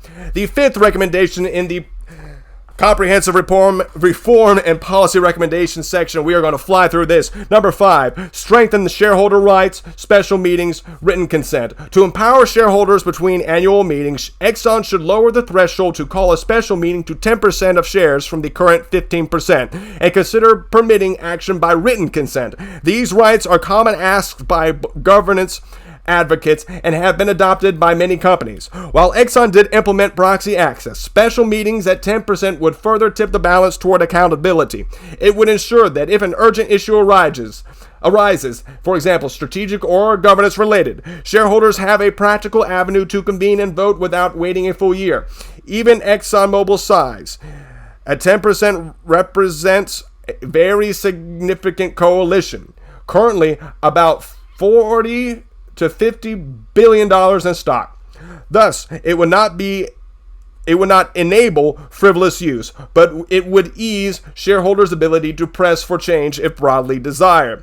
Allowing for written consent, shareholders acting without a meeting if a majority consents in writing, is another mechanism that enhances flexibility. It is admittedly uncommon in large public companies due concern about abuse, but Exxon could tailor it with safeguards. For example, only certain matters are requiring broad distribution of solicitation materials. The key principle is to give shareholders more tools to hold management accountable outside the tightly controlled annual meeting setting. These changes would chip away at the proxy accumulation resistance by making it a bit easier to organize and formalize shareholder action. The resistance coefficient would decrease the movement toward balanced governance. The board can proactively propose these amendments, framing them as modernization of the company's governance. Such pro-shareholder measures often please institutional investors and can preempt outside proposals. The sixth recommendation in the comprehensive reform and policy recommendation section include establish a climate risk and strategy committee at the board level. Considering how central climate transition is to Exxon's future, the board should consider forming a dedicated climate strategy/risk committee comprised of independent directors with relevant expertise to oversee the company's climate-related risks, opportunities, and lobbying alignment. This committee would ensure that Exxon is not evading climate-related oversight, but rather actively engaging with it, helping to turn a high regulatory evasion measure into a more transparent profile. For example, the committee could commission independent audits of Exxon's emission reduction plans, monitor that corporate lobbying and trade association lobbying is consistent with the company's stated support for the Paris Agreement, and report to shareholders on progress. By voluntarily increasing its own oversight of climate and sustainability issues, Exxon could stave off external regulation and show regulators and investors that it is acting responsibly. Essentially, internalize some of the oversight that external shareholders currently find lacking. This not only mitigates long-term risks by preparing Exxon for foreseeable regulatory changes like carbon pricing or emissions limits, but also improves Exxon's credibility. A proactive stance here could turn Exxon from a laggard to a leader in transparency, somewhat akin to how some European oil majors have engaged shareholders on climate plans via advisory roles. Along with this, Exxon should pledge not to fund or participate in any organization spreading climate disinformation, a sore point given past behavior. A policy many peers have adopted. Demonstrating good faith in climate action will reduce the perception that Exxon is a shadow operator evading its societal responsibilities, thereby lowering regulatory evasion measure over time. Regulators will be less inclined to crack down if Exxon shows cooperative engagement. Recommendation number 7 in the Comprehensive Reform and Policy Recommendations section: align executive compensation with shareholder and stakeholder goals. Another reform angle is tying management incentives to metrics beyond short-term financials. This can subtly push executives toward decisions that consider broader accountability. Exxon should incorporate explicit performance metrics related to greenhouse gas reduction, safety, and even shareholder satisfaction. For example, say on pay results or progress on environmental, social, and governance ratings into its executive compensation scorecard. For example, a portion of the CEO's long-term incentive payout were conditioned on achieving emissions intensity reductions or on reducing environmental incidents. It would indicate that Exxon is internalizing some external expectations. Similarly, linking a part of pay to progress in corporate governance ratings or successful implementation of shareholder proposals could be innovative, essentially rewarding executives for addressing governance weaknesses. Such measures align with management's interests, not just for immediate profit, but sustainable value creation in a carbon-constrained future. Shareholders would likely support these additions. In recent years, some investors have pushed climate compensation proposals at oil companies. Exxon could get ahead by voluntarily doing it, reinforcing to skeptics that the leadership is accountable for Exxon's adaptation to changing norms. This recommendation doesn't map neatly to one single Proxyopoly TM category in the Proxyopoly TM ratings underlying the Proxyopoly TM score, but it broadly encourages responsible behavior and accountability, touching the executive entrenchment factor by formalizing accountability and regulatory evasion measure by incentivizing regulatory compliance and social responsibility. When executives know their pay demands depend on more than just pumping maximum oil, for example, also on lowering flaring and meeting environmental, social, and governance targets, or ESG. They are also more likely to balance stakeholder interests. The 8th recommendation in the Comprehensive Reform and Policy Recommendations section: transparency and accountability in lobbying and political activity. To directly tackle Exxon's reputation for regulatory evasion, the company should enhance transparency around its political engagement and commit to ethical conduct. Concretely, Exxon should expand its annual lobbying report, as requested by shareholders, to include a detailed breakdown of lobbying spending by issue, including climate taxes, etc., disclosure of memberships and payments to trade associations and think tanks that lobby on its behalf, and a description of whether each lobbying position aligns with the Paris climate goals. Furthermore, Exxon's board should declare a policy that the company will not use shareholder funds to influence public policy in ways contrary to the long-term interests of shareholders and stakeholders. This means that if a trade association is lobbying against a climate regulation that the board believes are ultimately necessary for a stable economy, Exxon would either advocate differentially within that group or withdraw. By holding itself to a higher standard, Exxon can begin to shed the image of a company that evades the regulation instead of being seen as one that helps shape fair regulation. As an oil major, Exxon will inevitably be involved in some policy debates, but it can do so transparently and align with stated principles. This could reduce conflict with investors and society. Lowering the impetus for harshly regulatory intervention, it turns regulatory engagement measure from a negative, evasive behavior into perhaps a neutral or even slightly positive, responsible engagement. Given that Exxon already faced a shareholder vote on lobbying disclosure, which passed in 2021. Implementing a robust disclosure and oversight on lobbying is simply respecting shareholders' expressed wishes. A board committee, perhaps the recommended climate policy committee, could oversee the political expenditures annually and publish an attestation that all such activities are in shareholders' long-term interests. This level of candor is uncommon and would distinguish Exxon among U.S. companies. In aggregate, These recommendations aim to dismantle the proxyopoly elements at ExxonMobil and foster a culture of accountability and adaptation. Some, like independent chair and removing supermajorities, address the structural immune system that has shielded management. Others, like engagement changes and lobbying transparency, address behavioral aspects, turning down hostility and secrecy. Importantly, these reforms are not just good governance for its own sake. They are pragmatic moves to reduce risk. By opening up and modernizing, ExxonMobil can better anticipate and respond to fast-changing energy landscape. It can attract a broader investor base, including ESG funds that currently underweight it, and avoid the kind of showdowns that occurred in 2021 or reputational damage of episodes like the Shareholder lawsuit.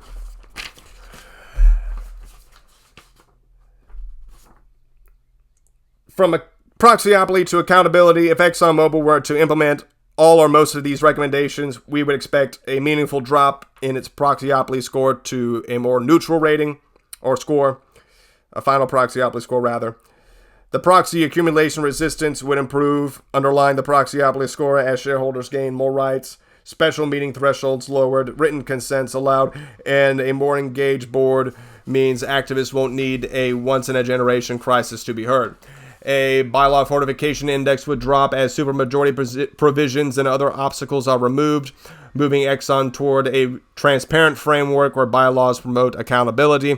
The shareholder hostility quotient would drop out of hostile territory as the tone shifts to respect and inclusion of shareholder input. Perhaps one day Exxon could even achieve a negative shareholder hostility quotient, indicating an empowered environment where shareholders' input leads to reform, a far cry from the current scenario, but achievable if the mindset flips. The executive entrenchment factor would likely decline if they accept these recommendations and implement them. Once power isn't so concentrated and succession is clearer, leading to a more balanced oversight where the board can and will replace leaders if merited.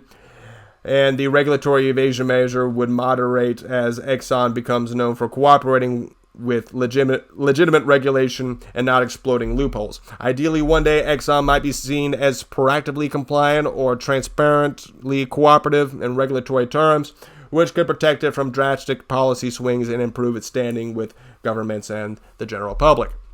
Ultimately, good governance is not at odds with strong performance.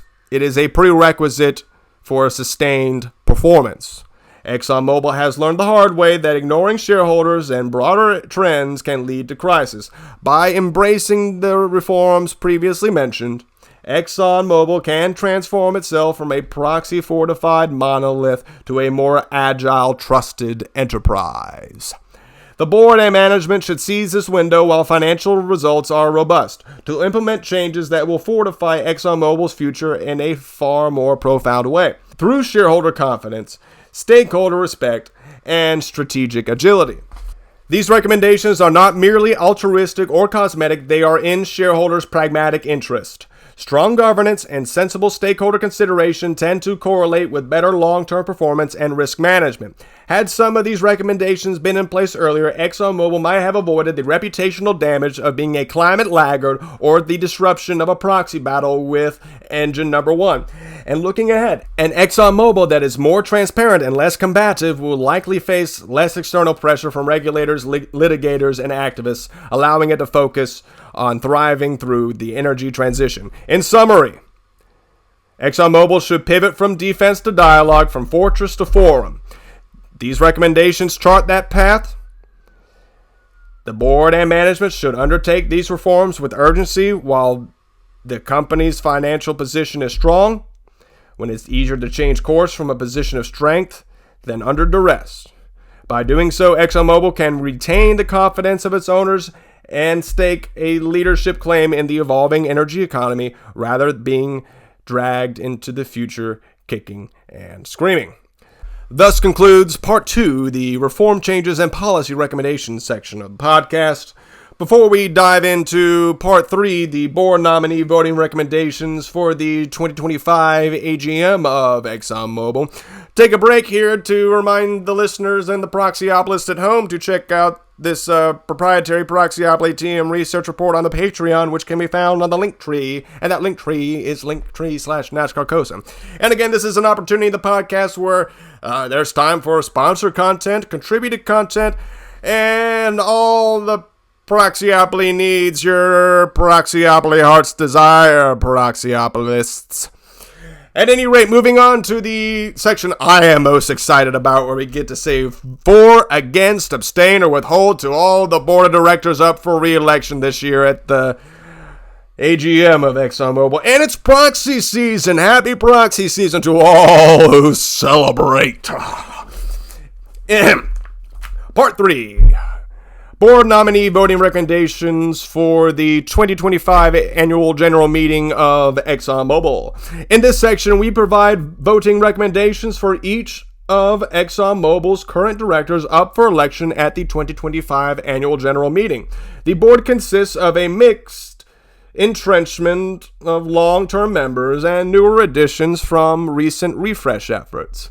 Our recommendations seek to promote a board that is balanced, accountable, and equipped to guide ExxonMobil through transition by supporting directors who drive positive change and opposing those who represent the problematic status quo. First, we have Darren W. Woods on the docket, chairperson and CEO. Proxyopoly has a formal recommendation of against. As both CEO and chairperson, Mr. Woods holds outside the power and symbolizes Exxon's governance problems. Combined roles, hostile stance towards activists. While Exxon's recent financial results under his leadership have been strong, we recommend that shareholders vote against to register concern about leadership's resistance to shareholder input and the lack of independent board oversight. Woods actively fought the engine number 1 nominees in 2021 and later oversaw the decision to sue shareholders over a proposal. These actions show a prioritization of entrenchment over shareholder dialogue. A against vote is a call for separating the chairperson and CEO roles and for Mr. Woods to more constructively engage shareholders and climate challenges. Mr. Woods is unchallenged and will be reelected regardless, but even a modest protest vote will send a meaningful signal. We acknowledge his operational leadership, but no CEO should be beyond accountability. Thus, we mark against his reelection to the board in an effort to encourage governance reform at the top. Next on the docket, we have Michael J. Angelakis, independent director, for which Proxyopoly has a voting recommendation of 4. Mr. Angelakis, former Comcast CFO, joined Exxon's board in 2021 amid the company's initial response to shareholder pressure. He brings financial acumen and has so far been a constructive presence. Angelakis has shown openness to change. For example, he was part of the board that blatantly started addressing how low-carbon investment and cost-cutting efforts can combine. There are no red flags in his record thus far. He is not implicated in the hostile actions towards shareholders, and he was newly appointed just before those decisions were made, partly as a result of the investor pressure for fresh perspectives. Proxyopoly believes he contributes useful experience on capital allocation and can help Exxon maintain discipline.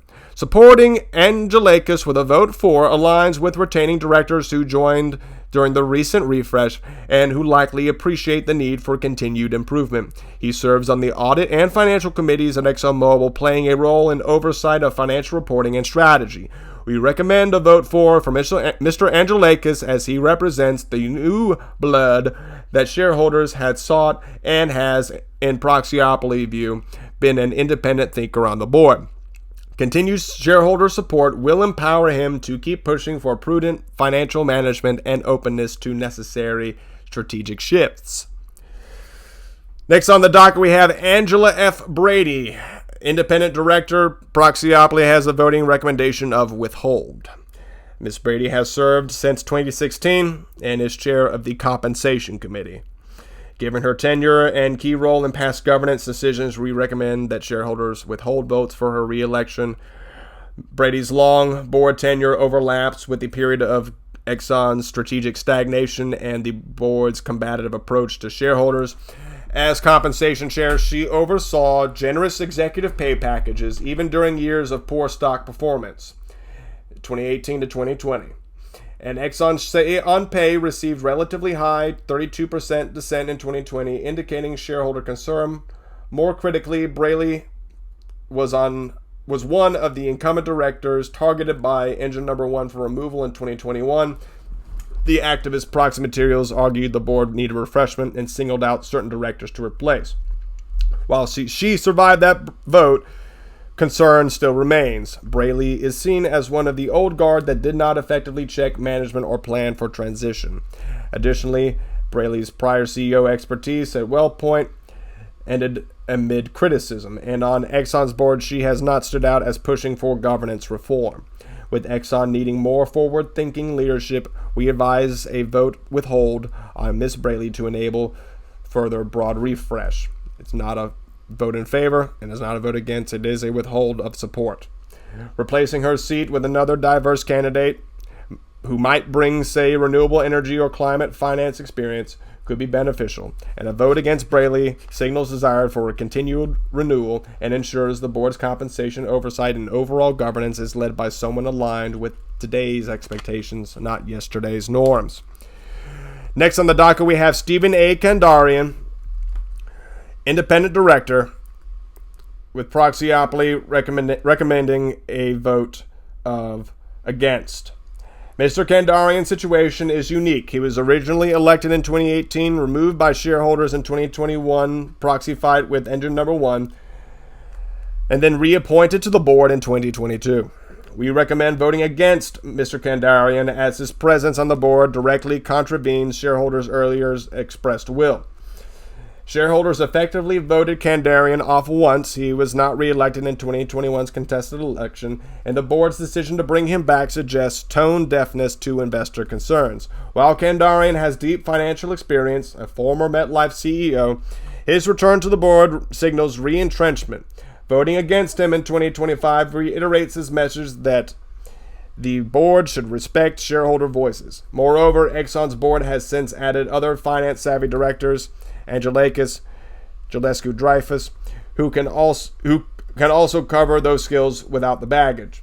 Kandarian's reappointment felt like a thumb in the eye to the Engine Number 1 movement. An against vote for Stephen A. Kandarian is warranted to correct that and encourage Exxon to look forward for better board candidates, not backwards. We again, at Proxyopoly, recommend a vote against on Kandarian to support a board slate that better reflects fresh thinking and shareholder mandates. Next on the docket, we have Joseph L. Hooley, independent lead director, for which Proxyopoly has a recommendation of vote withhold. Mr. Hooley, former State Street CEO, is Exxon's lead independent director and chairs the Nominating and Governance Committee. Proxyopoly recommends shareholders withhold votes for Mr. Hooley as accountability for the board's failure to constructively manage shareholder relations. As lead director, Hooley had the responsibility to guide the board's response to shareholder activism and governance issues. Under his lead, however, Exxon doubled down on hostility, including the 2023 lawsuit against shareholders, which was a severe governance misstep. Proxy advisor Glass Lewis explicitly recommended against Hooley in 2024 due to his role in that decision, and large investors like CalPERS voted against him. Proxyopoly concurs that Mr. Hooley, as the primary liaison between independent directors and shareholders, failed to prevent or alleviate Exxon's adversarial approach, undermining the board's credibility. A vote withhold for Hooley, not against or for, it is withholding support, sends a direct message that the lead director must champion shareholder interests, not just side with management. It may be time for new leadership in that role. While Hooley's financial expertise is notable, the context requires a change. Shareholders need a lead director who will put oversight of management and shareholder engagement first. Thus, Proxyopoly advises a vote withhold to register dissatisfaction and hopefully prompt Exxon's board to rotate this position to a director more aligned with governance best practices. Next on the docket, we have Kaisa H. Haitala, independent director. Proxyopoly, voting recommendation of 4. Ms. Haitala, a renewable energy executive from Finland, joined the board as an engine number 1 nominee in 2021 and has been a vital agent of change. She brings critical expertise in sustainable energy from her career at Nestle that Exxon sorely needed. Since joining, Haitala has reportedly contributed to Exxon's low-carbon solutions business development and provides informed challenge on climate strategy. We strongly support, at Proxyopoly, the re-election of Ms. Haitala. Ms. Haitala represents the shareholder-driven refresh that has benefited ExxonMobil, and her independent perspective, as well as her environmental acumen, remain invaluable as Exxon navigates the energy transition. Her presence in the Environment, Safety, and Public Policy Committee, where she now serves, ensures that shareholder and climate concerns have a champion inside the boardroom. Proxyopoly, voting recommendation of 4, affirms shareholders' desire to keep the board oriented toward a future trending forward without regress. Removing or failing to strongly support Ms. Haitala with a vote of 4 would be a step backwards. We thus emphatically recommend voting for Kaisa Haitala's continued directorship so she can continue pushing Exxon toward lower carbon opportunities and responsible governance. Next on the docket, we have Jeffrey W. Ubben, independent director, Proxyopoly TM recommendation, vote 4. Mr. Ubben, an activist investor from Inclusive Capital, joined the board in 2021 separately from engine number 1, but around the same time as the investor pressure from the proxy fight, has been an important shareholder voice internally advocating for sustainable value creation. Ubben's presence signals to shareholders that the board recognizes the need for investor perspectives focused on long-term ESG issues. He has been an ally of Haitala in steering Exxon's climate discussions, and his expertise in capital markets is useful for Exxon's strategy and portfolio decisions. Proxyopoly recommends a vote for Jeff Ubben, despite Exxon's occasional friction with environmental social governance activists having one actually on the board. Ubben is a healthy dynamic that can moderate extremes. So far, there's no evidence that Ubben has been anything but constructive. He has not publicly dissented, but likely provides a different lens privately. Given his track record as a successful activist and his clear interest in improving corporate governance and environmental performance, retaining him on the board is in shareholders' best economic interests. It is also a sign to concerned investors that Exxon's board isn't monolithic. Therefore, Proxyopoly encourages all stakeholders and shareholders to vote for Mr. Ubben at the upcoming annual general meeting of ExxonMobil. Next on the docket, we have Dina Powell McCormick, independent director, Proxyopoly, voting recommendation of 4. Ms. Powell McCormick, added to the board in 2023, is a Goldman Sachs executive with government and sustainability experience. Though relatively new, she has quickly become a part of the Public Issues Committee, likely contributing to her policy experience to Exxon's approach on climate and societal issues. Proxyopoly recommends voting for Dina Powell McCormick. Her addition was viewed positively as it improved the board's diversity, and she's the first Middle Eastern American woman on Exxon's board and has brought diplomatic and environmental social governance savvy. There are no negatives in her brief tenure. If anything, the board needs more people like her who understand both Wall Street and Washington. She could help Exxon navigate regulatory pressures more constructively, given her stint in the U.S. State Department. Removing her would be counterproductive and reverse progress. Instead, supporting her solidly will signal approval for the board's direction in bringing qualified new independent directors. Proxyopoly TM recommendation voting for Dina Powell McCormick to continue injecting fresh perspectives and to maintain a board capable of engaging on public policy challenges. John D. Harris, independent director, Proxyopoly TM recommendation votes for.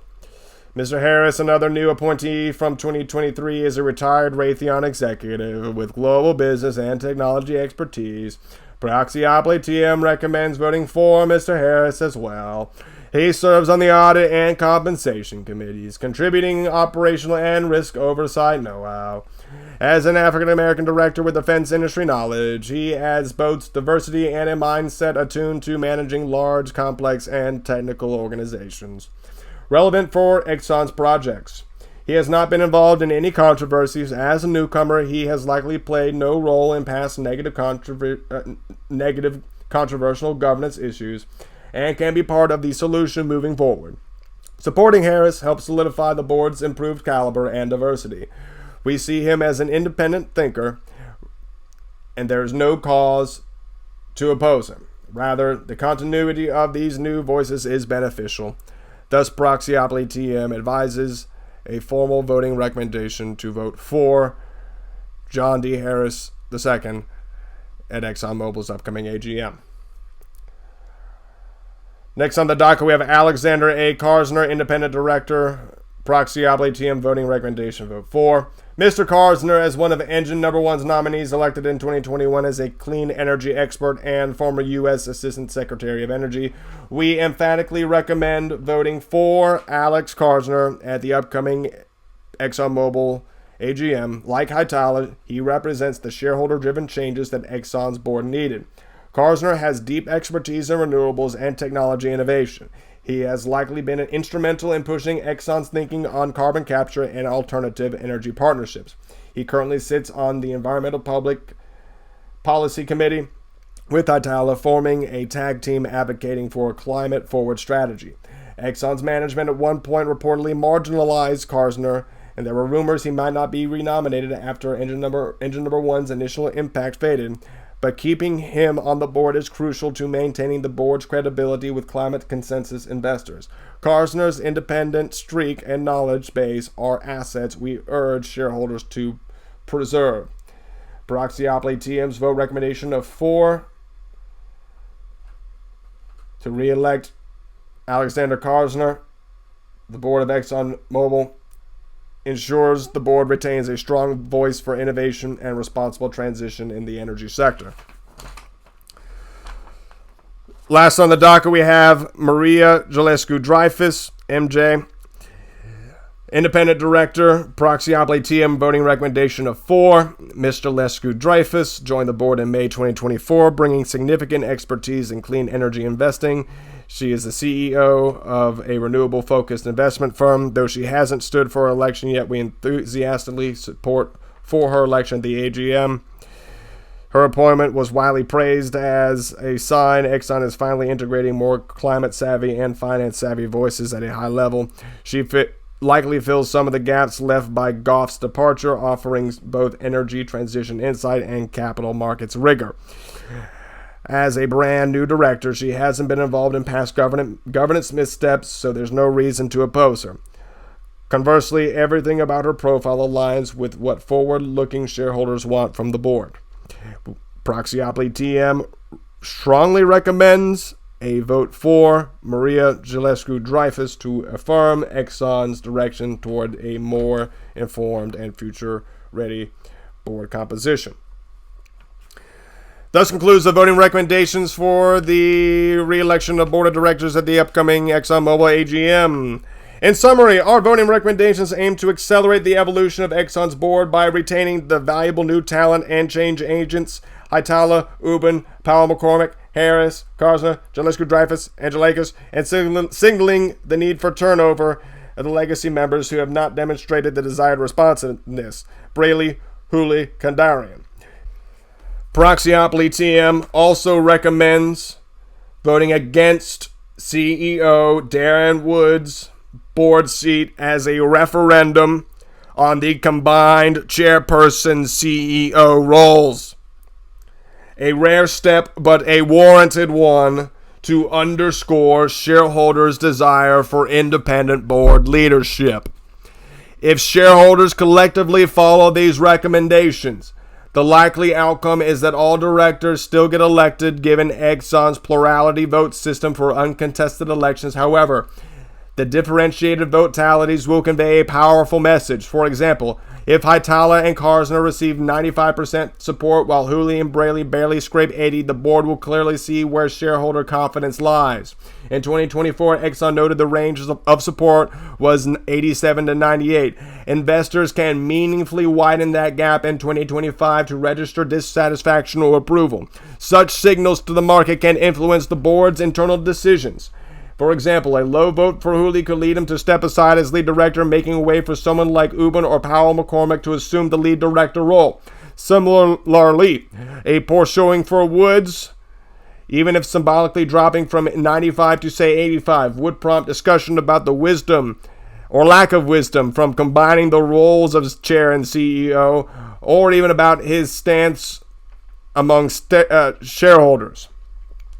Conclusion. By voting for the progressive recently added independent directors and withholding or voting against entrenched or unresponsive directors, shareholders of ExxonMobil can nudge the company's board toward a more balanced and accountable board that it needs.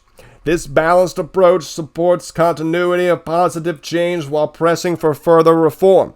Over the past 2 years, Exxon's board has made strides. The recommended votes reinforce those strides and call for more. This will ultimately benefit ExxonMobil by creating a governance structure capable of strategic agility, thoughtful risk management, and strong alignment with long-term shareholder interests. Proxyopoly TM Score Outlook.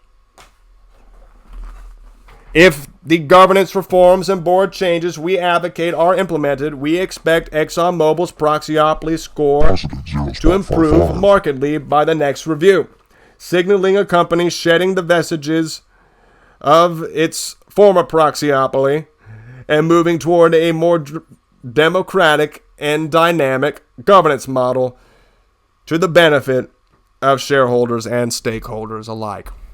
And with a runtime of almost 2.5 hours, we are just out of time, Proxyopolis. We could go into details further, but for now, just check us out on all the socials, which can be found on the linktree at linktree/nascarcosa. And if you enjoy listening to this research report, you might just like reading it. And it can be found on the Patreon, which can also be found on the Linktree. And also on the Linktree, we've got the socials, we got the Instagram, we got the X, we got the YouTube, and everything you could ever want to satisfy your Proxyopoly needs. I'm your host, the Jackal of Trades. And here's your final disclaimer, Proxyopolis. The Proxyopoly score and accompanying analysis are purely hypothetical for entertainment and educational purposes only, and resemblance to real-world events is purely coincidental. Though with ExxonMobil's current governance trajectory, reality may be catching up faster than we expect. I'm Jesse Colbertic at your service again, signing off on this Proxyopoly spin-off series we call the Proxyopoly Podcast. And if it ain't Proxyopoly, you're Proxyopolying.